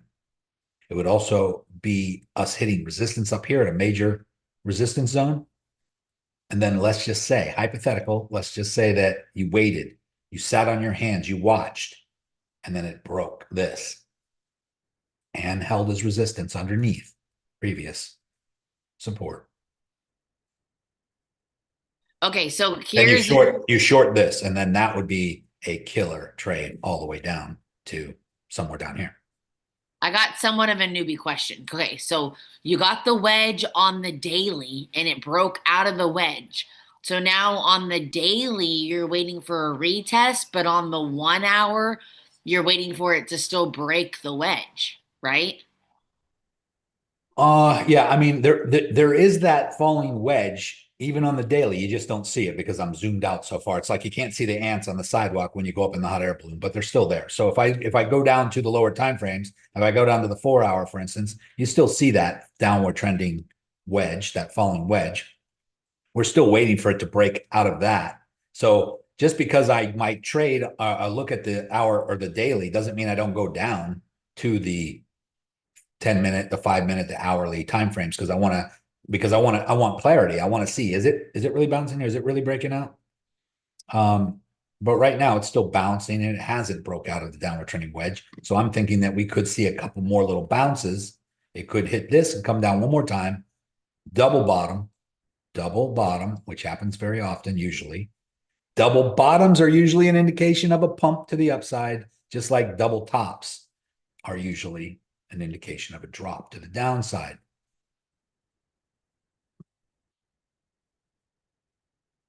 Double bottoms usually break to the upside. So when I say usually, that means 80% of the time or more, but there is the possibility of that 20% where it doesn't. And so that's why you use stop losses and protect yourself. So nothing's guaranteed in any direction, no matter what the pattern is. But whenever we're up against major support, what was previous resistance, like we are right now, there's a good chance that it's going to bounce because it took a long time to get through this. We had support back here. We had resistance. Finally broke through. Now it's just coming back down to retest the support. And this could be the double bottom right here, because I could look at this as the first breakout and pull back and bounce. And then we pumped up higher and then we're coming back down to retest. So this could be the double bottom. We might have just had it. One bottom, two bottoms. Right? But in order for me to make sure, I'm going to make sure that it breaks out of this downward trending falling wedge first. And then I will know that these lower highs is no longer over. We need a higher high. So it needs to break out of this and literally get above this. This resistance right here. Hold the support. That's a long, and then we will be going up. On the other hand, if it breaks below this and comes below this, then we need a retest here, and then I will be short and going short. So this is a waiting game to see what happens here. On the higher time frame, yes, it's a big wedge that we're in that we just broke out of. On the lower time frames, we're looking in detail to see if it comes back below this line or if it bounces. Does that make sense? Yes, it just, for the holidays, I didn't look at the charts for 2 weeks. And now when I go back, I'm like, oh, I'm starting all over again. I mean, if you set your lines, they should still be there, and you can lock them also. Well, the major support and resistance levels, I kind of lock.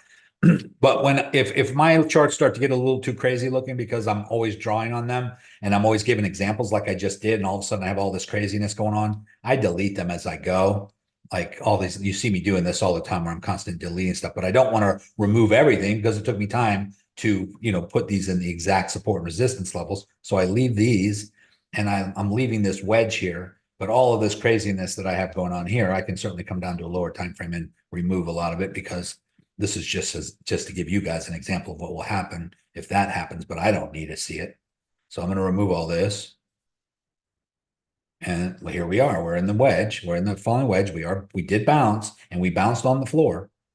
And it just so also happened to be the bottom of the downward trending support right where it met the floor. That's called a crux, or and it's kind of like an apex. But we hit this right here where both the downward trending support meets the horizontal support. Bounce. And then the question is are we going to get out? Are we going to break out finally, or are we going to triple bottom, break out? And that's just yet to be seen. So rather than me try to guess what's going to happen, I'm going to wait. And that's where the patience comes in. Just going to wait and see. I could just close this out and take my measly $50 profit right now. But what if it just turns as soon as I do that, and it drops below this going into the weekend and drops all the way down to my take profit target where I could have made $500 or $1,000. So I'm not in it to make $50. Although if you want to I will tell you this, guys, if you just scalp, that's scalping. If you want to just take the $50 and wait for the next trade setup, wait for it to hit this and bounce and come back down, wait for it to hit this and break out and then go long. You can do that, and that will grow your account because you cannot go broke taking profit, right? If I take this profit, that'll just be another chip in my direction, in the right direction, another little piece of coin added to my wallet.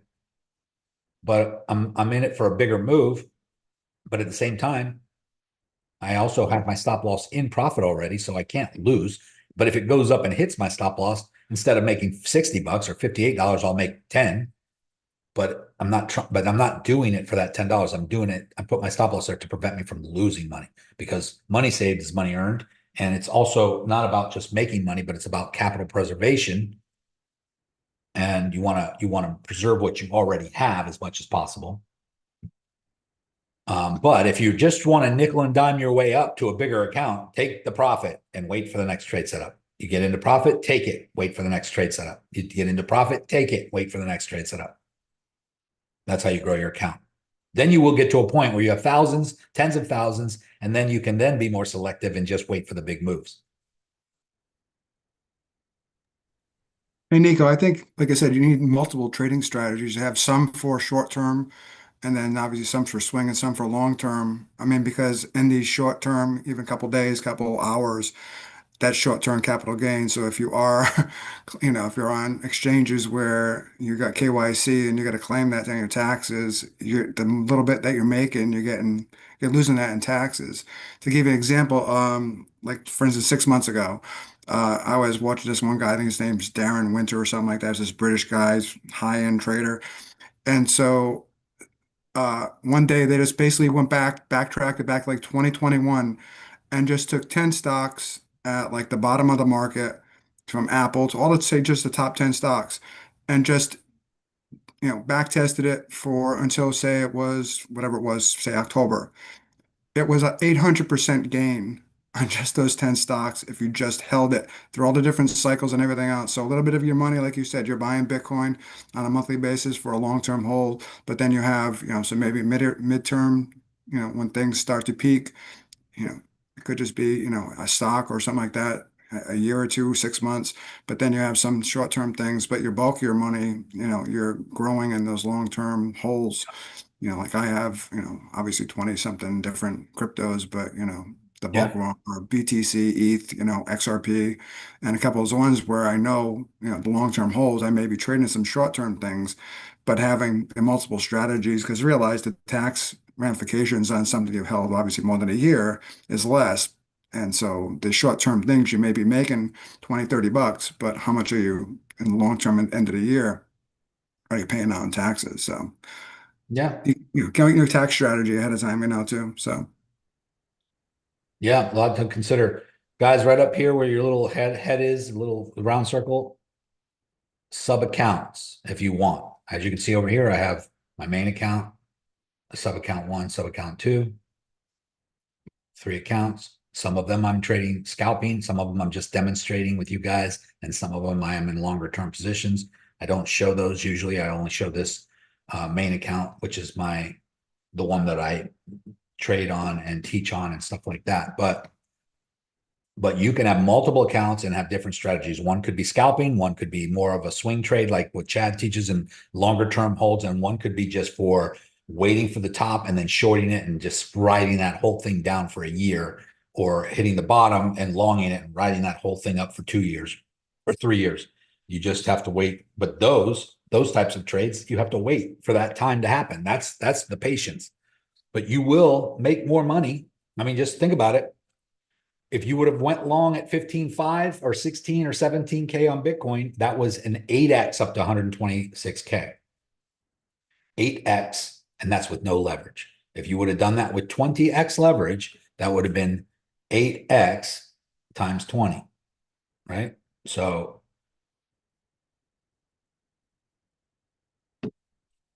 160X. Now you only need one trade a year to do that. One trade in a cycle to make a ton of money. And you don't need to be in all these in and out trades, but you got to learn how to do it first before you can do all that. And that's kind of what we're doing here on the scalping and understanding the charts and the support and resistance. Once you get all this, guys, then you can really decide how you want to move forward. You can have other businesses, other jobs, lifestyle, whatever, and you can just pop onto your trading platform once you've seen a big low in the market, or you check your charts every once in a while, and you see that we're now coming down to the bottom of a bear market, or we're coming up to the top of a bull market, and you can just set your positions and just ride it out for a couple of years and make enough money to buy a house. I mean, there's all kinds of ways to do this. I'm in other trading groups that I've been in for years, in the stock market groups. There's a guy, I mean, I'm not even sure I want to share this guy with you guys because he is obnoxious. I mean, he is mean, he is rude, he has no patience for weakness or scaredy cats, and he swears a lot, and he's just very rude, to be honest with you. But he makes millions trading. And if he tells you to go short or do put options on a stock, and he says that the market's going to crash, and you have $100,000 in your account, and you say, well, I'll test it with 10 grand, he will yell at you to put more in. Like, he's totally opposite of me. I don't want you to risk that. He thinks he's so sure that you could turn that 100 grand into 5 million or $10 million. And here's the problem with that. When he is wrong, or when it doesn't happen when he says, some people lose 10 grand, 20 grand, 50 grand.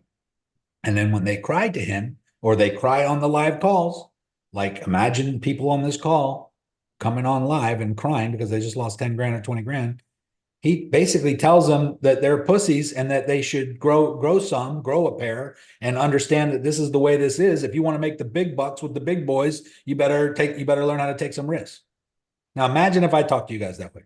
I don't, because it's crazy. But on the other hand, he does have a point sometimes, and sometimes he'll turn 100 grand into $6 million, and I've seen him do it. And sometimes he's right. And if it wasn't for that big trade or that big risk, that person wouldn't have made $800,000 that day. But that's a totally different level of trading. It's a totally different mindset. And I'm telling you that there are crazy wolves out there that are doing this with crazy risk and swinging for the fences and making absolute fortunes. But some of these guys are risking their family's money. They're putting themselves in bad situations and scary situations. But sometimes it pays off. And a lot of times it pays off for them. And that's not for everybody. That is definitely not for everybody. And so there's all kinds of extremes you can get into. There's all kinds of extremes. Now, some people like that kind of environment. And some of you younger guys might be interested in that kind of environment because you got plenty of time to make mistakes, and you could make a lot of money doing it that way. I've seen people do it that way, make a lot of money. He's mostly options trading in the stock market, but he also talks about crypto every once in a while. But he also trades crypto options. He doesn't really like futures as much. He's mostly an options guy. But he's foreign. He has a weird accent, and he is a little bit nuts. And what the hell? I'll share him. I don't care. You'll definitely get a taste for it, and you'll know what I'm talking about once you hear him talk. I mean, even his YouTube videos it's like hard to listen to him because he just can't control himself. He's like, hold on one second. Let me see if I can find him. Hey, Nico. Yeah. Can you explain how you set up a trust if you got cryptos in several wallets and exchanges? Can you explain? Say that one more time. I'm sorry. Can you explain how you set up a trust if you've got your cryptos in several wallets and exchanges? You would need to speak to someone who is more of an expert at that. But when you set up a trust, first you set up the trust, or an LLC and a corporate holding company, and then you would sell. Let's say you bought 10,000 XRP in Coinbase, for instance, right? You would transfer that 10,000 XRP, let's say, to a cold storage wallet. Now you have 10,000 XRP. Let's say you bought the 10,000 XRP for $1 a coin. So you put $10,000 in. And let's say XRP pumps up to, $100. Now you got $1 million sitting in there in XRP in your cold storage wallet. You could sell your cold storage wallet to your trust or your entity for the price that you paid for it, which is the $10,000, for the price you paid for the XRP when you bought it, then you sell it to the trust for that amount. You are now paying taxes on that $10,000 for the sale of that. Now the trust owns the $1 million worth of XRP, and it becomes a totally different situation when it comes to taxes. I can't give you the exact details because I'm not advising you, and I'm not a tax expert, but from what I understand, that trust will not pay taxes on that XRP. You're the manager of the trust at this point, and the trust can then buy things with that or invest that $1 million worth of XRP and other things. And that money then flows back into the trust tax-free. And you, as the manager of the trust, you could get a salary for managing the trust, let's say $100,000 a year or something like that. But if that trust turns that $1 million worth of XRP into 10 million or 20 million or $50 million worth of XRP, let's just say the trust wants to then buy, investment property in Dubai or a private jet. You, as the manager of that trust, can fly on that jet to go look at that investment property on behalf of the trust, and the trust is paying for everything in tax-free. You basically don't have to pay the taxes on that because you're an employee of that trust at this point. You just get paid a salary. I did condense that down into easy to understand terms, but there is some more intricacy and some more detail to that I may not be aware of. You would have to discuss that or consult with somebody. There are companies out there that do that and can set that stuff up for you. Jake Flavor is one of the guys who claims to do all that. Just be very careful with him and his organization and who you turn your money over to. There is a video in the school. We do have our tax girl in there. Who is she on this call? She does have a video in there where she talks about taxes, but I don't think she goes into the intricacies of that. I will get more details on it for you. That is a little bit more high level, but that is the next level to wealth creation and protecting your assets. All right. Thank you. You're welcome. Sorry, I can't be of more service. I don't provide private foundations. Marcus says private foundations, trust, things like that. There's all kinds of ways to structure that.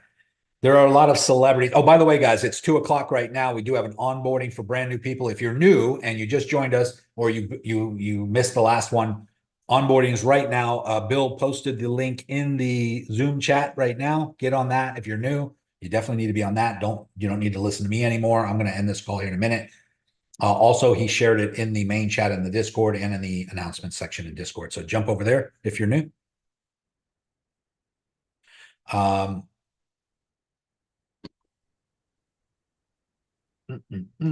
Hey, Nico. Yes. You've covered a lot of like trend lines and support and resistance in these bands and areas. Can you briefly cover how you enter a trade? Are you zooming down into like a 30-minute chart and waiting for a reversal from a candlestick perspective? What do you use to make your decision at what point when you're allowing it to come to you? Like you shorted Bitcoin previously. At what point when it's come back up are you making that decision to enter the trade so that you minimize the amount of risk in order to maximize the reward, and the risk being having the closest point that it's getting to that resistance or as far as it'll go, and then you're putting your stop loss on at 10% so that you give it the most amount of wiggle room? Yeah, well, like for instance, here on the 1-hour chart, I mean, we hit resistance here. We broke above it. We came up to 98K here just yesterday or the day before. We came down and hit support. We bounced. We had a lower high right here. We came down and hit support, and then we broke through and then hit resistance. This is when I went short, because that was confirmation to me that this support was no longer support and became resistance, which usually means we're going to drop. Also, we had a little bit of an M pattern. M's usually break to the downside. And so However, I also know that there's another support level down here. And so we're not very far away from it. That's why when I did go short, I did put my take profit target at 91K, because that is way down here on this overall upward trending support line here, right here, somewhere in here, 91K TP. There's my TP right there. Now, in order to get to that TP, we got to break this next support level down. So I'm still in my short. Now I'm up $75. Good thing I didn't close it at $50 10 minutes ago. But because I was just saying that it's possible that we just come up and hit this top and come back down for a double bottom. But what I'm going to do is, once we get down here to this level, I'm going to wait. I'm going to wait to see if it breaks through to the downside. I will probably take my stop loss and move it down as well, pretty tight. Yeah. That way I'm locked into that profit in case it bounces here and starts to go up. If it bounces here and starts to go up, it's going to hit my stop loss, take me out. If it breaks out of here, I will re-enter on the retest long. But if I move my stop, if it comes down to here and I move my stop loss down to here and it just breaks through this and holds as resistance, this support, I will just stay in this short and I will write it down. I will extend this and write it down. Now it might break out of this eventually, but it could do one of these and then drop and be on its way down to my take profit target. And I will just continually move my stop loss down, down, down, etc. as we go to lock in those profits.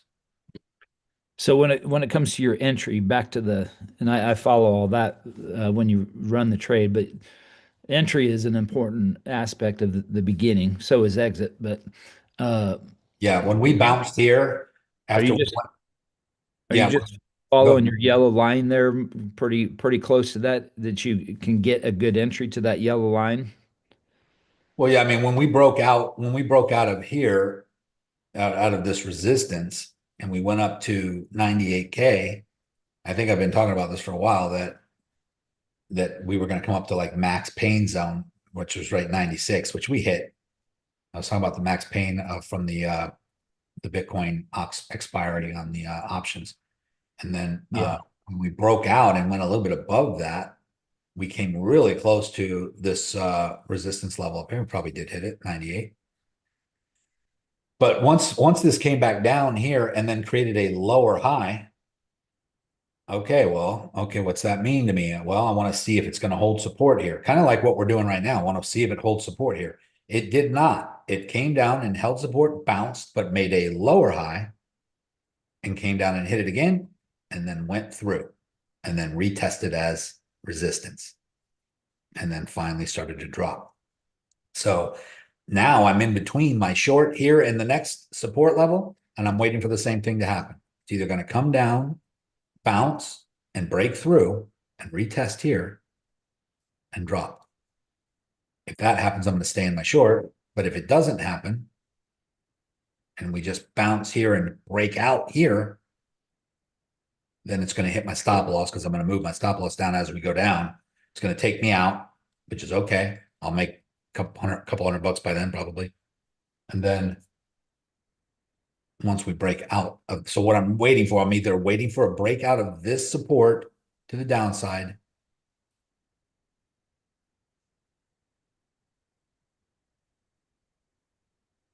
this yellow line, or resistance, this downward trending resistance line. If it breaks to the downside, I'm staying short. If it breaks to the upside, it's going to take my short out. I'm going to close that trade and I'm going to enter long, but I'm only going to enter long if it breaks out of here and holds as support. If it just breaks out and then comes back down, then I'm not going. I might be taken out of my short, but I might have to re-enter if it comes back down and then breaks this. Then I'll just re-enter short again here. So at any point in time right now. So what I'm trying to ask, Nico, is any one of those candles up at your entry, you could have entered in. And the range of each one of those candles is 500 points. So are you zooming down to a lower time frame to then find a double top or some sort of reversal pattern that you can get a better price? No. Or are you just ending on the close of one of those bars? I entered this short right here after it broke below and retested here. I probably entered right here because I saw that long wick up and pull back, and then this started to go down, which is premature. Normally I should wait for this to get lower than this, but it didn't. And so I stayed in it during all of this before it finally dropped. Yeah, so you're just really entering in based on your levels. Yeah, but I had my stop loss right above that just in case I was wrong. So I'm not taking a huge risk. If it goes back up above it, yes, I'll get taken out with a small $40 actually was what I was risking because I had a 10% stop loss with a $440 margin. So I was really risking $44 on that. And that 10% is that it ends up being above the wick, basically above the wick. Yeah. So what I'll do first is I will, right now it's not 10%. Right now it's plus 3.8%. But before I will just come here and I'll type in 10%. Mm-hmm. And it'll put it wherever it puts it. But then once I see it on the board, if it's below these wicks right here, I will move it up a little bit, maybe to 12 or 13%. Yeah. I'll manually just push it up a little bit.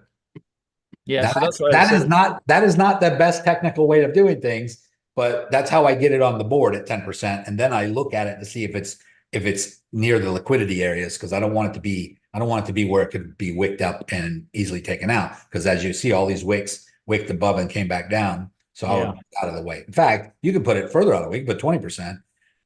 But if this would have just broken back up, it probably would have retested anyway. But if it would have just broken back up, it could have hit my stop loss up here, and I would lose more than I would have if I just let it take me out here. I'm not worried about being stopped out, and I think a lot of people are. I think a lot of people worry about getting stopped out because they think that they're losing money and you're losing a lot of money. But if your entries are good or close to where they should be, in other words, you're right about the trade, this direction, but your timing might have been off, let's just say. Because that happens every once in a while. Like it ends up doing what I want it to do, but maybe not here, but here it finally drops. See what I'm saying? I went short here. Mm-hmm. But it finally drops here. So my timing was off. But if it took me out, if it hit my stop loss here and came back down, I would re-enter. If it came back up and took me out here, stop loss, I would re-enter if it came back down. And eventually, my $40 loss turns into a $8,200 gain. Okay. That's the risk I'm taking. But I'm not in it just to come down to here. I'm in it to come down to here. And let me just show you what would happen if I took two $40 losses and then it finally did what I wanted to do. And it came down to my take profit target here. That would be a 4.8% move from my entry up here. Oops, yeah, right there. 4.9%, right? Which is not huge. It's not huge, but I have $441 on the trade times 4.9%. It's $21 times 20x leverage. That's $432. So I'm risking $40 to make $432, which is a 10-to-1 risk to reward ratio. Yeah. So in order to maintain that 10% stop, really, you really have to drill down into a lower time frame to get a reversal. I mean, obviously on this, you're on the 1 hour chart. So you want a 1 hour candle to go up into your resistance, but then you want a candle to turn around and break the low of that upward candle into resistance. But then that's widening your spread between entry and where that stop loss will be. So that forces that stop loss to be bigger. So it's always a psychology thing of trying to, But whether you're on an hourly time frame or a 10-minute time frame, the candle, the price is the price. So if it hits my stop loss, it's going to do it on the 10-minute time frame or the hourly or the daily. It doesn't matter. It's You just can see the candles better on the lower time frames, but the individual wicks that do it. But I know it'll stop out whenever. I know regards to the time frame. That's not what I'm saying. What I'm saying is in order to get confirmation that it's hitting that resistance and yeah, reversing, you want that next candle to close lower than the previous that hit resistance. That's yes, kind of general technical analysis. But when you do that, you're lower in price where your stop loss is above the wick. So that gap or that range is a lot bigger. So that makes your 10% bigger. So the 10%'s got to, your entry has to be closer up to where the wicks are in order for you to stay at a low risk profile, I guess is what I'm trying to say. well, I think your 10% is 10% of your entry on your Yeah. margin, not necessarily the time frame. Like for instance, this is the hourly time frame. So there's been approximately 24 candles here. That's a day. So let's just go to the daily and look at this. On the daily, you don't see those 24 candles anymore. Right. What do we see? We don't. We see one bar. this one bar below that line. It's hard to even see it. That's the yellow line, and we see one bar below it. But this one bar is those 24 candles I just showed you. Yeah, but you wouldn't want to enter in this situation. You wouldn't want to go short because it's just a poor entry. That was my point. So when you drill down, you got to get down to like a 30-minute chart and try to get a reversal confirmation that's up higher. Yeah. So that Yeah, you have, I personally always enter on the 10-minute time. I But, see. That's what but I I was look at all of these, yeah. But like Right. this candle is down. You can see the line. That's where the current price is. But Right. if way up here, I mean, you can see the wick that it went above that yellow line. But if I go back to the hourly, that wick that's above the yellow line is basically these wicks right here. So on the 10-minute, you're looking for a reversal as well. You're looking for a 10-minute rise up. the 10-minute just helps me see clearly what's really happening on the lower level, on the local level here. I call it the local level, which is close up. Yeah. Yeah. Yeah. And then, you got to give it some time to do its thing too. So we could see this and before it finally drops, but as long as your stop loss is right up here, it doesn't matter if it breaks through here, or breaks through here, or breaks through here, or it doesn't break through. If it does break through anywhere along this line before it hits the downward trending resistance, then it's going to take you out either way. But then what does that do? For me, it's not a loss. I don't go, oh shit, my stop loss got hit. What it does is just confirms to me that maybe my entry was wrong or that the direction that I thought it was going to go is not right. So all it does to me is it allows me to reevaluate and either re-enter because I was right, just my timing was off, or I was wrong and I re-enter the opposite direction. All right. I don't stress about it or worry about it. As long as your wins, the profit on your wins exceeds the losses on your losses. Yeah. So therefore, you especially need to have a good entry up close to that, wherever you think resistance is or support if you're going long. Yeah. At what point do you look at the heat map when you're in the trade,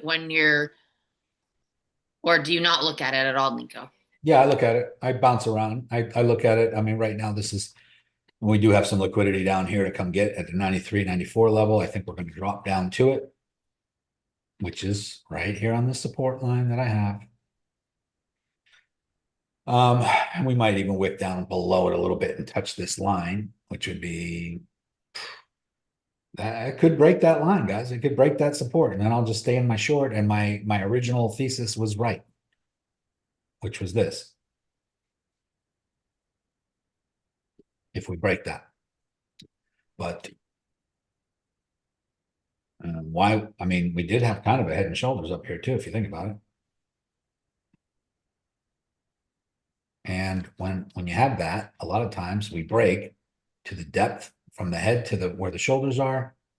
And that's how far we might go down once we break it, which would bring us down to 93.3. Oh, where'd you look at that? 93.3. Somewhere in there.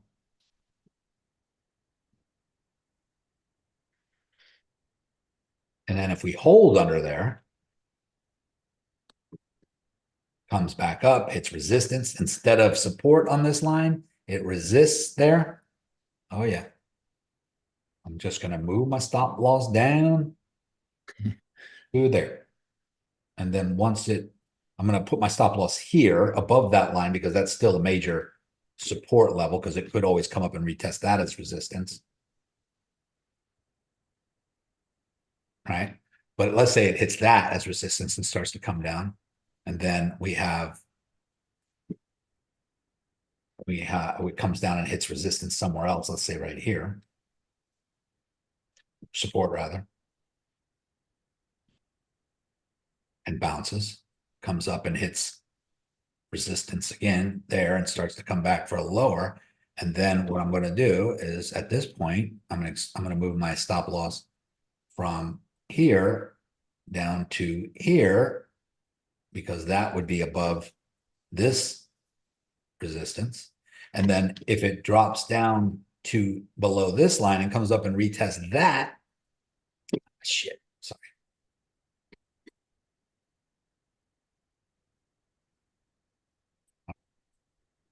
Accidentally click the button with my thumb.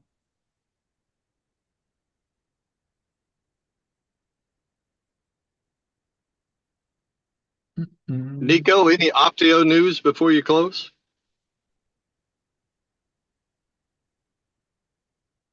Man, what was I showing you? Hold on a sec. Everything disappeared on me.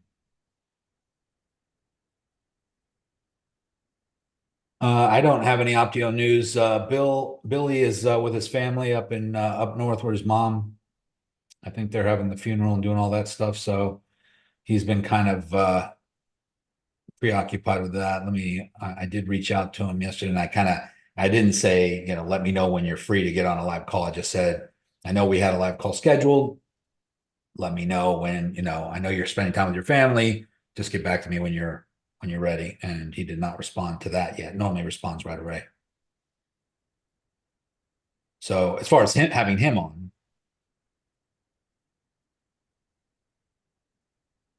I don't have any information from him. I was trying to get him today, but. Hey, Nico, what was that trader's name you were talking about? The hardball. You guys really want to know, huh? Yeah. You were going to show him. Kind of scared to send you down that trail, but. I'm not going down that trail. I'm just interested. All right, here he is. 13 market moves. This is his YouTube channel.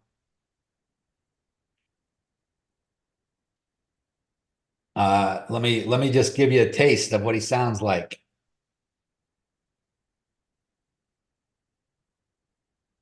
Bitcoin 35. This was a month ago. Oh, he's just pretty much this in greater detail. So as you know, yesterday we had an overwhelming probability of a move 3, but that got postponed. So now it's actually Sunday night when the future is going to be open for trading tomorrow on November 23rd at 6 p.m. There's a probability of some wild things happening. Now, despite of the seasonality of the calendar, yes, it's a Thanksgiving week. A lot of people are not expecting any big moves in the market, but this sequence is deadly. So let's review the sequence. Last week I posted a sequence explaining all these moves, but let's just focus on the last 4 here. So we actually had a sequence 2. So just for some prefix here, he's created some kind of 13 market moves. These are moves that happen in the market, which he's got, if this happens, then this is what's going to happen. It's a sequence, 211, 11, 27, or 211, 11, 27. Like if there's a number 2 and then a number 11, then a number 11, another 2, and then a number 7, then this is what's going to happen. It almost sounds crazy, but he's pretty spot on. So it's kind of weird. But let me just fast forward to some of his commentary here. Because here. Now, the problem with the head and shoulder pattern is you will have some days where when this formation takes place, you may have a day or 2 or 3 where you could get some sideways act, the perfect answer, the perfect everything on it to be able to put a big trade in. Absolutely. I mean, this shit is gonna drop. It's not as ideal for trading options. I just said as like a lot of stocks that we're short, and you know we're going to be adding positions on this week. But so if you really want to, what's about to happen? This is Bitcoin he's talking about back in November. And I'm telling you, there's no way this shit is going to go below 80,000. And guess what's going to happen? Same shit that happened in 2017, 2018, when people thought there's no fucking way Bitcoin could drop below 10,000 and it goes to 3,000. Right now, people are telling you there's no way this shit's going to go below 80,000. Well, guess what? Not only is going to go below 80,000, but it's going to break below fucking April lows. And what the fuck are they going to tell you then? Whoa! I mean, I tell you what's going to happen. Exactly what the fuck is how this shit is going to play out. Now they're sitting telling you there's no way it's going to break below 80,000. Then, when it breaks below 80,000, they're going to say, well, Michael Saylor, they're going to step up. They're going to fucking buy it up. Michael Saylor average cost is 74,800 roughly. There's no way he's going to let it go below that level. He's going to step up. Man, you don't understand. BlackRock is going to step up. They're going to scoop it up. Man, everybody that's got all these big pockets accumulating the fucking top, well, they're about, man, you understand, this is almost 50% below this level, and they're going to step it up, and they're going to fucking buy it. And my argument in response to that would be very simple. You don't have a fucking clue what's about to happen, motherfuckers. This shit goes to 35K. And if you were BlackRock, you would also dump your fucking Bitcoin. You know why? So you can buy all the Bitcoin that Michael Saylor owns, dumb fucks. Okay? All right, so excuse the language there, guys. Had to show you because I didn't really want to play that, but that's kind of how he talks to his members. And he's not really talking to his members. He's just talking in general, but that's just how he talks. But what he's saying here, and by the way, this was back in November. We were hitting 126 right here on Bitcoin, and we did drop to 80K, right? We did drop to 80K, but we have not dropped lower yet. In fact, we bounced and we're all the way back up here to 97, 98K. And right now we're in this level of the bounce, but he still thinks we're going down. He still thinks we're going down for sure. Let me 2026. Now he's talking about stock market mostly, and the stock market crash that's coming, and that no one's prepared for. No one's prepared for it. Today is December 29th, 2025. A happy upcoming new year for everyone, 2026. And it's going to be a happy new year for anyone that's going to be heavily short the market, because the crash might have gotten delayed over the course of the last 10 trading days, but it is definitely not canceled. As a matter of fact, with each day, the probability of a severe market crash just increased probably tenfold. So not only the probability, but also the size of the crash, because every day we have new signs of how severely suppressed the market has been to the downside. And all of that energy is accumulated on day-to-day basis, each single trading day. Okay, we have more evidence how severe the market conditions truly are, and how they're going to unravel into something that the world has never seen before. Now, there's a lot of things that we are facing going into New Year as far as the market's concerned. The canary in the gold mine actually is being gold and silver and now copper and platinum. When you have a 10% pop in silver in a single day, I mean, that arguably happened on just a handful of days in the entire history of silver. And it's happening. And clearly today on the 29th, after a super crazy run last week, commodities are trading lower for the day, but definitely they're going to be way higher in the next few trading sessions. So today is a good shorting day on gold and silver, but guys, it could be just one day, because what gold and silver are telling us is this stagflation case is extremely severe. stagflation case that everyone has been ignoring is actually about to play out. So stagflation dates back to 1973. The second piece of evidence is clear. Silver prices are now trading above 20-30% above the oil price. Last time that happened, the market crashed 50%. Talking about the normal indexes, right? Like S&P 500. I mean, it was just here, point, right? Normally, and it could begin as early as to die. I mean, All right, you guys can go watch this stuff on your own time, but he gets a little vulgar sometimes, but he's very passionate. But he's not the kind to pussyfoot around, meaning he doesn't say, well, it could do this, or he's very adamant about what it's going to do. And I have to say, he's been right a lot. But don't get me wrong, when he's wrong, some people lose a lot of money because they follow him fiercely. But I'm trying to remember his name. He's foreign. I don't know where he's from, like not Poland, but like some Slovakia. I don't know. I can't remember where he's at. It's some Eastern European country. But trying to remember his name off the top of my head.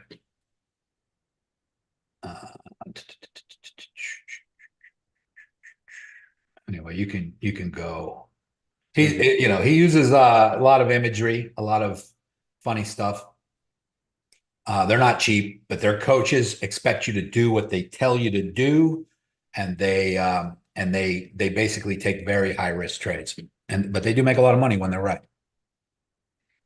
Nico, before we got to go, can you go back to that Bitcoin chart? On that hourly. I want to ask you a quick question and compare it to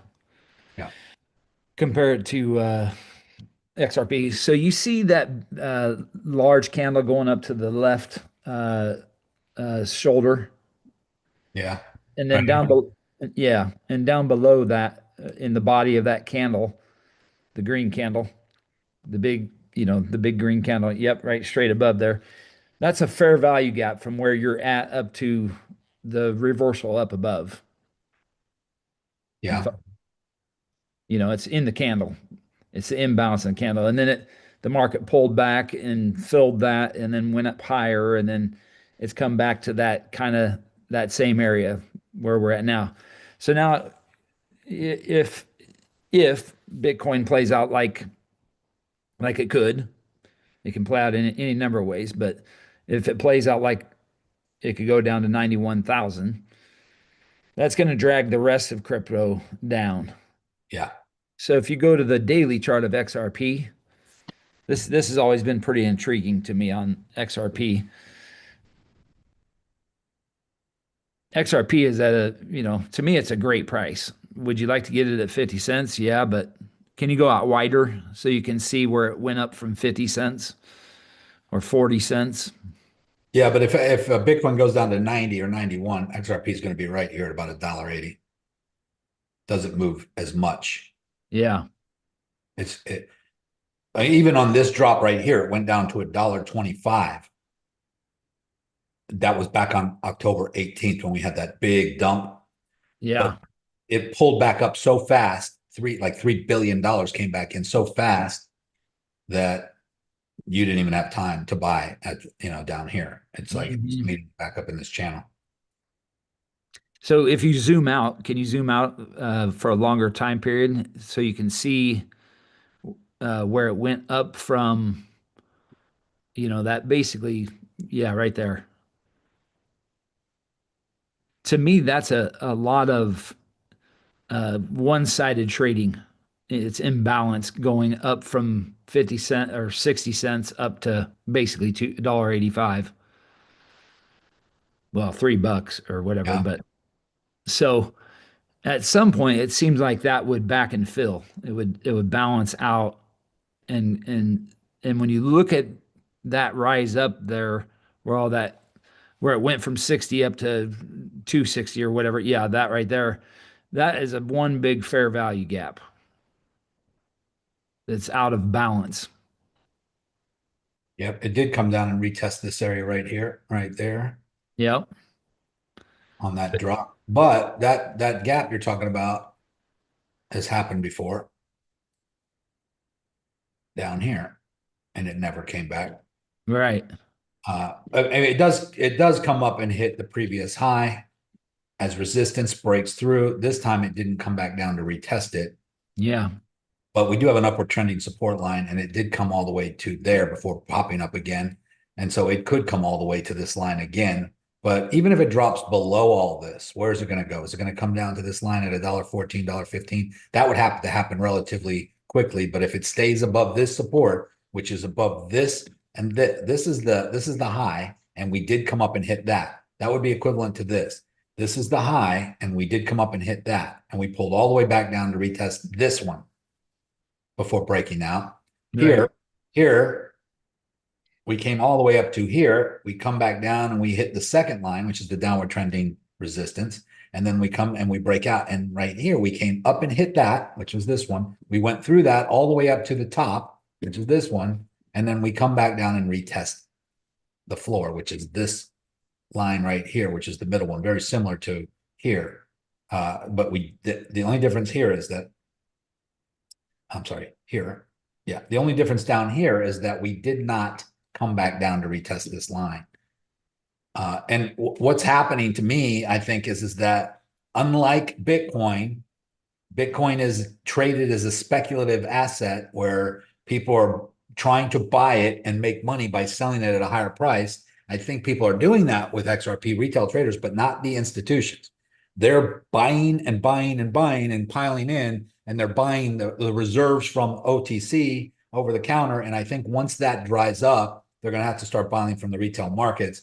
And these pump ups to these different levels tend to have not come back down yet. That doesn't mean it can't.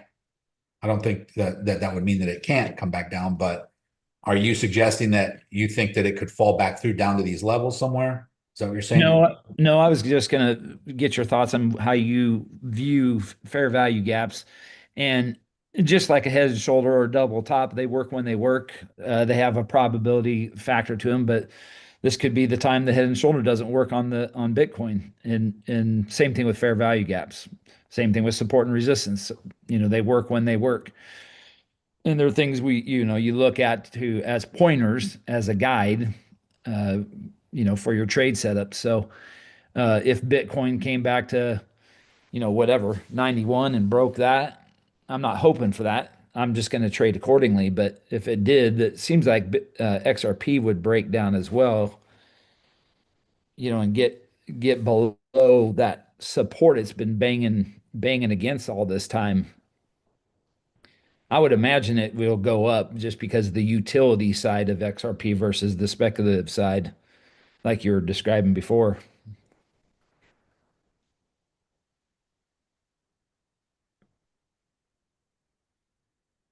Is that what you're thinking with XRP, is that it's holding because of the utility and what all the institutions are doing with it? Yeah, I mean, we do have some gaps to fill, but I don't think they're that low.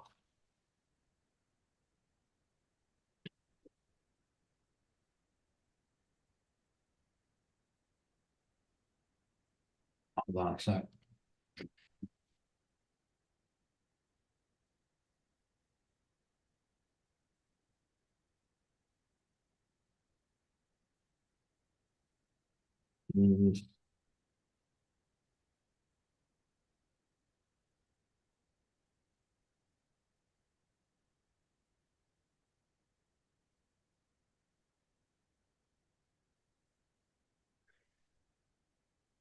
We just filled this gap. We had gaps. Let me go to a lower time frame here so you can see it. Even on that one you had right there, you have that large candle that's a big gap. Yeah, I had these gaps circled. This gap was filled here. Still have this gap down here, 80s. We have this gap here that was filled here. It's filled here. It's a CME gap. Yeah. Now those are real gaps, compared to what's considered a fair value gap. This gap right here, though, down at the 88 range has not been filled. So on CME Bitcoin chart.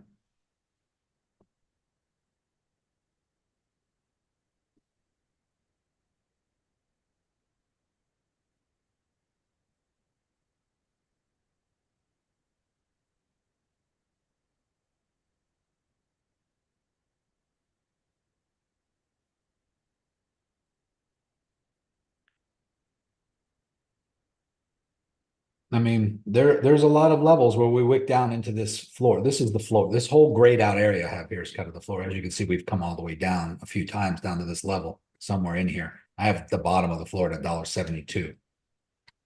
If we go up a little higher, time frame, we could certainly come.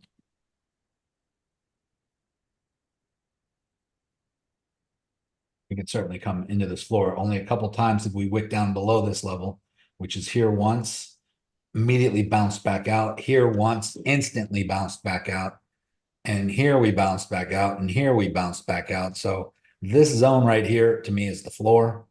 And usually when we do come into it, at least going back 1 year to December of 2024, we've bounced out and came up to the top. But depending on where you draw that line, like I have this overall downward trend here, but if I put this over here,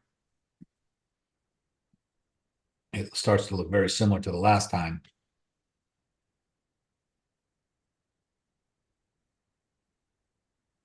When we break out and we have a 1, 2, 3 pattern, when we come down to this level, we break out of the downward trending resistance and we come down and retest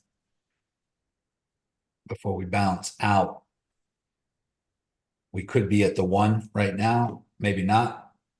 Maybe we got another downward wick to go, but this could be it. So let's just say that that's 1. Whoops.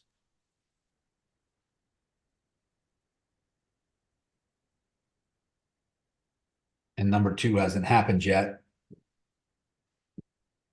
It's up here somewhere. And we gotta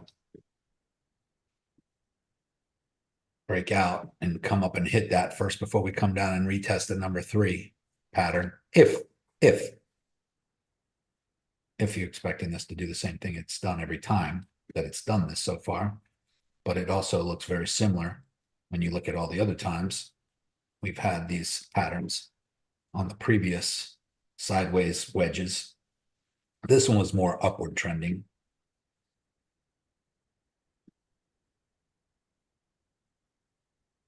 More of a wedge that way, but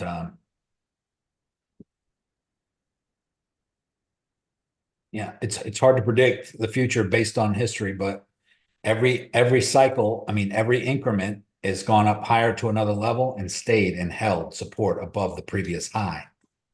Yeah. And then this one too, so far, has done that. It just hasn't broke above that, but it's a lot.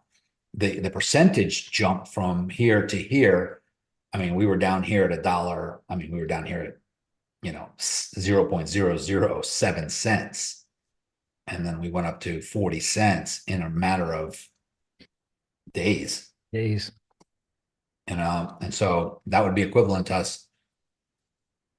I mean, that would be equivalent to us shooting up to $100 in a couple of days. And that, so it's obvious that that can happen because it has already in the past. It happened with Bitcoin too, when Bitcoin was $1.80, $92, shot up to $236 in about 6 months. So that can happen when the environment is right for it. And I think that we're coming into that environment for XRP. But I would say with XRP, it's a more of an accumulation play. It's probably harder to scalp. It's harder to time these little moves. I would say maybe because we're on the floor, you could be long and just have a stop loss. You could have a type stop loss in case it gets away from us to the downside and just keep re-entering until it finally breaks. Or you can just buy as much as possible while it's down here and just hope for price appreciation, or do both. That's what I do. I do both. Can you zoom into that current structure you have right now? That double top. So really ultimately, like, you want to trade the edges. So you want to buy the bottom, and you want to, like you did, you shorted the top up at the trend line. Can you zoom in a little bit more to see the current market structure? That'll give us a good idea. In the current market structure right now, we're kind of in the middle of the range from the bottom where you got that, yeah, from down there to the top of the trend line. We've pulled back whatever 50% or whatever it is. Oh, Over from on, up here you're talking about? Yeah. no, over on the right side, complete right edge. Yep, that whole run right there, we're about 50% down. So to take a, I'm buying as much as I can and holding long term, but then I want to, I've traded thousands and thousands of futures contracts on the stock markets, whether it's crude, whether it's S&P, Nasdaq, Dow, gold. I've traded a lot of stuff. So Yeah. the challenge is always to buy or sell the fringes. So the long would have been down at 183, 85, and the short would have been up here at 240, Right. 235. So, but now that we're in the middle between those two fringes, uh, I don't really want to take. I want to take a long if I knew it would hold, but none of us know that. So you're in the middle of the range, Yeah. taking a long on a pullback back down to support again at about the 50% level, right where you're at. Yes. Yeah, that's why I was saying that it's safer to wait for the breakout of the overall structure, obviously. But to me, I think that this is a floor. This is the floor, but the floor is a little jaggedy. But if we take from the very bottom and go up like this, then we could be in an apex wedge right here. And we could say, okay, well, it's winding into the apex. I mean, we have highs, lower highs, lower highs, lower highs. Yeah. And we have higher lows. And maybe see what happens over the coming, till the end of this month, coming right up to February, right here. Chances are there could be a breakout to the upside or the downside. But if it's to the downside,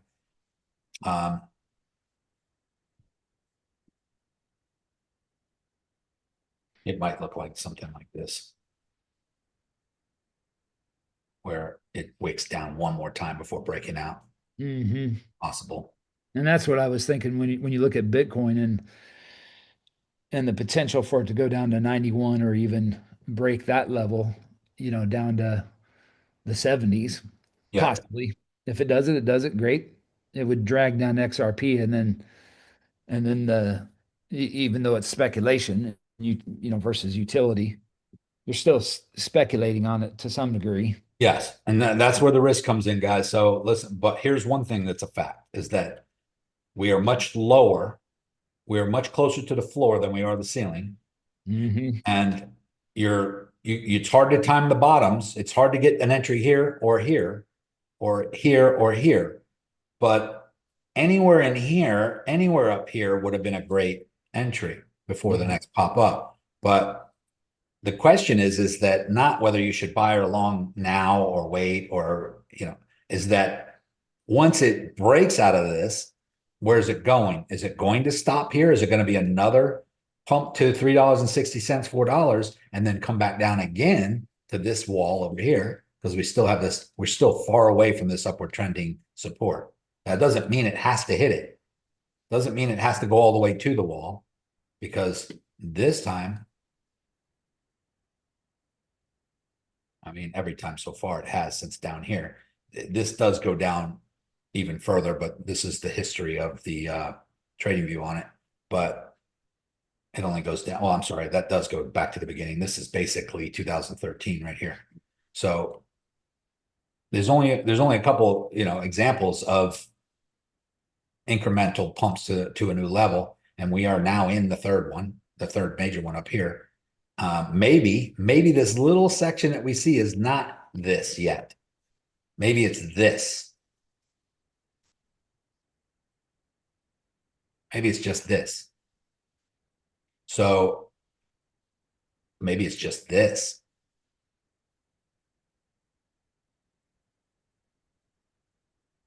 And it doesn't have to come all the way to the end to pop up to the next level. This didn't go all the way to the end to pop up to another level. But if you look at it on a big picture, it looks like it did all the way over to here. But maybe this is going to shoot up to here and then create something really relatively quickly, come up to this $13-14 range, and then do one of these things before breaking out. And this little interim right here, this little section we're in right now, could just be equal to this little interim before it did that then, or this little one before we did it here. Because it's certainly not a major move. I mean, from here to here is, don't get me wrong, but all it did was go up and retest previous high back here. So we didn't. And the interesting thing, if you just look at the current structure right there and zoom in where you had that last pump, pump from 65 cents or whatever. Oh, here? Yeah, right there. Zoom in a little bit more on that, will you? Like, so everybody can see how that pump went. Yeah, I mean, it doesn't really give you an entry except for you to chase it. There's no real pullback in that, except back there. Yeah. Yeah, well, we had a downward trending resistance and an upward trending floor, and a breakout is imminent anywhere in this section. And you're right, when it finally got up here, I mean, it did hit resistance there, but then it just went through this candle. I guess you could say that was support if I moved that exactly to the tops of these candles. It did come down and retest it once, but this is 1, 2, 3, 4, 5, 6, 7, 8, 9, 10, 11, 12 days, less than 2 weeks to go from 60 cents to $1.63. That's a 3x. And then what? 1, 2, 3, 4, 5, 6, 7, 8, 9 more days to go up to $2.99. So we're talking about a 3-week period where it literally, 10x or so. So it's always a psychology game, and when it breaks out like that, like you were talking about earlier, you want to see it break out and pull back to the trend line, and that's typical, long-standing technical analysis. But in this situation, this is the daily though. So let me just go down to like that hourly. You're going to see it probably bounced on it a little bit longer than what it looked like. Let me find it. Where are we? Just hold on a second. Speaking of, that's Billy finally calling. Hold on a second, guys. Let me go back to where I was. Hold on one second, guys. Let me.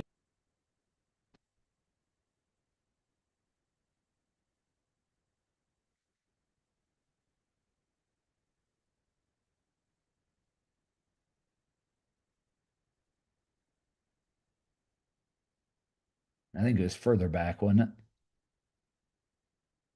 Yeah, down there, right there.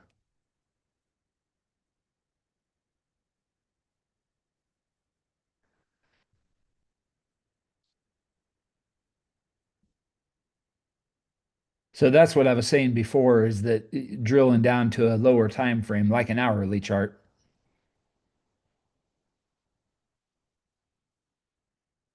You want you to try to do the Zoom?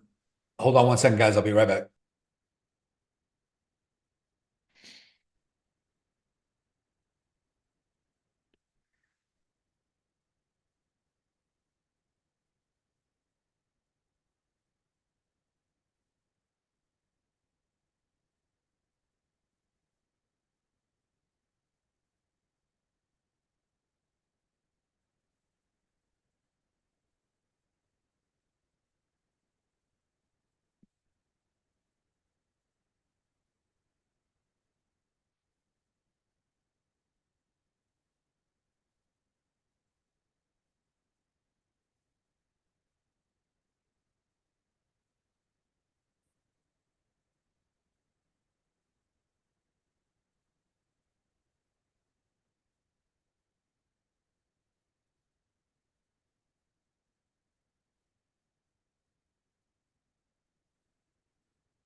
All right, guys, sorry about that. So Billy will be on Monday, on Monday's 12 noon Zoom call. He'll come on and talk about Optio. I'll just make that in the announcement. So yeah, as you can see, we broke through and retested and came down and retested again and double top before we finally broke and started to climb on the lower time frame. That's the hourly. But same thing here. We went up and hit resistance. Boom. We broke through it, retested, and finally climbed up higher. So that just keeps happening, guys. And I think we're at that level. I think we're getting to that point where we're about to have another ascent. But yeah, I mean, we could slowly just continue winding sideways until it happens. But I think that based on these patterns here, it looks like we hit the floor, we break out, we rebound, retest, and pump. We hit the floor, we break out, maybe retest and pump. But the question is, I think the big concern is, when are we going to get past this to a new high? We got to get above $3.80. If we go back far enough, that's where we hit right up here at 330 back then. And then here we hit 366 right here. To me, I think we're going to get up into these levels, and then, you know, we're going to have the same issue up here, but it'll just be at a higher level. So it just takes time for all this to happen. But there are some people out there that think that these little incremental pops are going to stop, and it's just going to be one big move up into the 20, 30, 50, $100 range. I'll believe that when I see it, but I do think $10. I do think a nice 7x from where we're at is certainly doable. We're either going to time it. You're either going to time it. You're going to have a good entry, or you're going to get in a little bit late. But even if you get in up here after a breakout and a retest, it'll still be better entry than not getting in. But yeah, just keep accumulating. Yeah, and I'm accumulating the asset, obviously, but then wanting to trade the futures and mitigate the risk. Yeah, I mean, you're adding risk when you trade futures, but you can do it with lower leverage and keep your liquidation far away, and maybe have a stop loss that's not too close to your entry to give it some room. How much room would be up to you, but obviously, if you enter long right now and it pops all the way down to $1.32 before it breaks out, you could go negative quite a bit depending on how much margin you have on this. So you got to be careful with that. So if you go low margin and low leverage, that way you're not risking much money at all on any ups and downs. But as soon as it breaks out and you have confirmation that it's going the way you want it to, that's when you increase your margin, increase your contracts, and maybe even increase your leverage, and then put a stop loss in somewhere up here in profit to avoid losing anything. You're increasing it as it goes up. You're saying you're adding contracts. As soon as you're up in profit, let's say you're in a long with low leverage and low contracts just to keep your risk low. It breaks out, and now you're in profit. You put your stop loss at break even, so you have no risk at all. You increase your contracts and your leverage at that point. Yeah, so you're buying more on a pullback, basically. Yeah.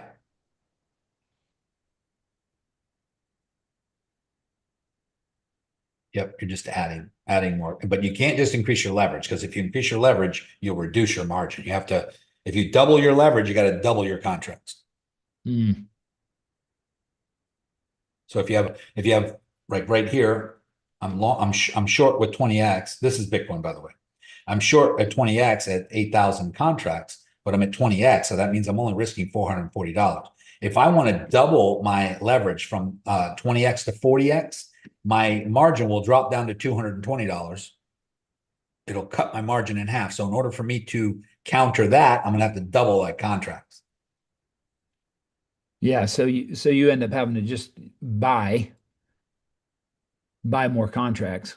Yes, but I'll be shorting if I'm gonna double down on short. Yeah.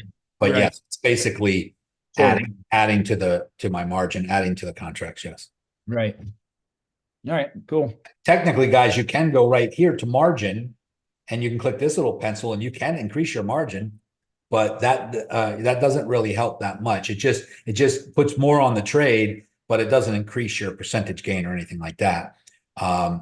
It just adds more to the amount you're risking, to be honest with you. So to me, I wouldn't do that. I would just add more contracts.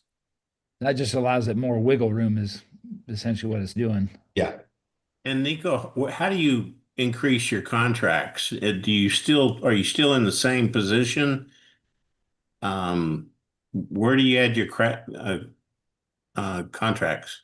All right. So right now I'm in BTC short. As you can see, here's my liquidation. Here's my entry. Here's my take profit target. And let me go down to a lower time frame so you can see it clearer. My stop loss is in profit. I already moved it into profit. It looks like it's heading down, right? So let's just say right now I want to increase my, I wouldn't normally do this if you guys weren't watching. I would wait for it to break the support first. I would wait for it to break the support and hold it as resistance. Then I would come over here and I would just increase my contracts. Let's say I want to double them. Right now I'm at 87.77. I would slide this over until I see this right here, contracts 87.70, whatever, right there. Okay. I'm on a Bitcoin margin right now. If I click the short button, it's going to add that amount of contracts to my size. Okay. And my entry is going to go down a little bit. It's going to adjust my entry to the new position. Now my new entry, I mean, I'm entering the next batch of contracts down here, but I have an equal amount that I had it up here. So this isn't going to come all the way down to here. It's only going to go about halfway.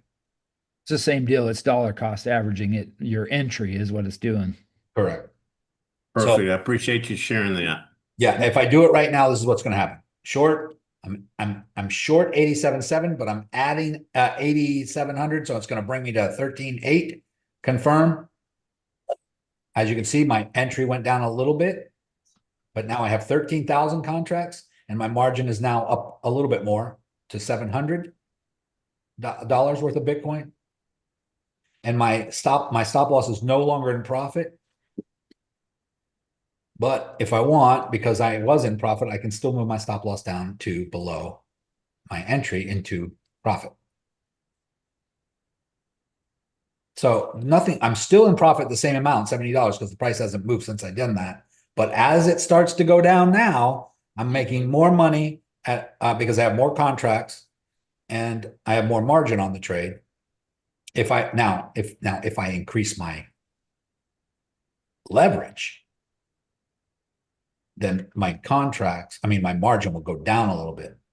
And in order to count, if I want to keep it at 700, let's say I double my leverage to 40x, my margin will drop down to $350. But if I want it back at 700, I have to add more contracts. So, short, you have to short more. Yeah, I have to add more contracts to the short. And all you do is you just short again. And all it does is add to your existing trade. It doesn't put in another trade.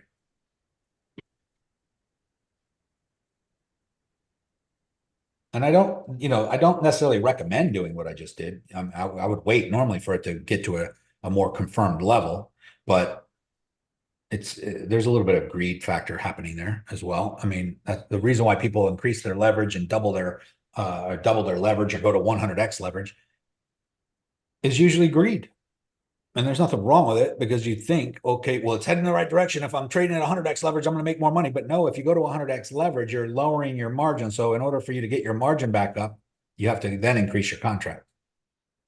The higher the leverage, the lower your margin. And also the closer your liquidation is to your entry. I don't have to worry about my liquidation. It's way up here.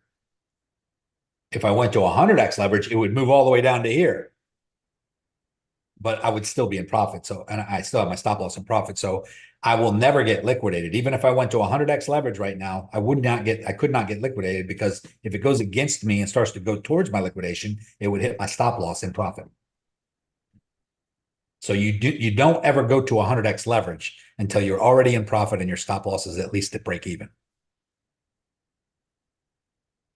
And if you do go to 100x leverage, your percentage gain might be huge as it goes down in your direction, but if you're making 1,000% on $1, it's the same as making 10% or 100% on $10. It's the same as making 100% on $1. See what I'm saying? So what good is a percentage? It's a huge percentage gain if you're only risking a much smaller amount of money. So in order for you to increase your leverage to get a huge percentage gain, if you want to make a lot of money, you would have to increase your contracts.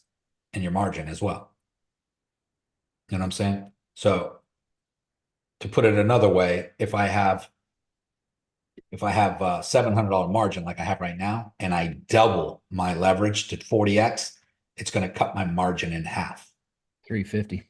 So I might be making more percentage gain at 40x leverage, but I'm making double the percentage gain on half of the money, which is the same as making half the percentage gain on double the money. Right? So it's a vanity thing unless you add more money. So don't worry about, like, sometimes you see these 100x screenshots and they're 2,000% gain. That's awesome, but 2,000% gain of what? How much money do you have on that? That you don't know what some of these posts are. You don't really know how much they're making on that 2,000% gain. 2,000% is great. 2,000% of $100 is a lot. 2,000% of $1,000 is a lot, but 2,000% on $5, it's a great percentage gain, but it's still not that impressive income wise.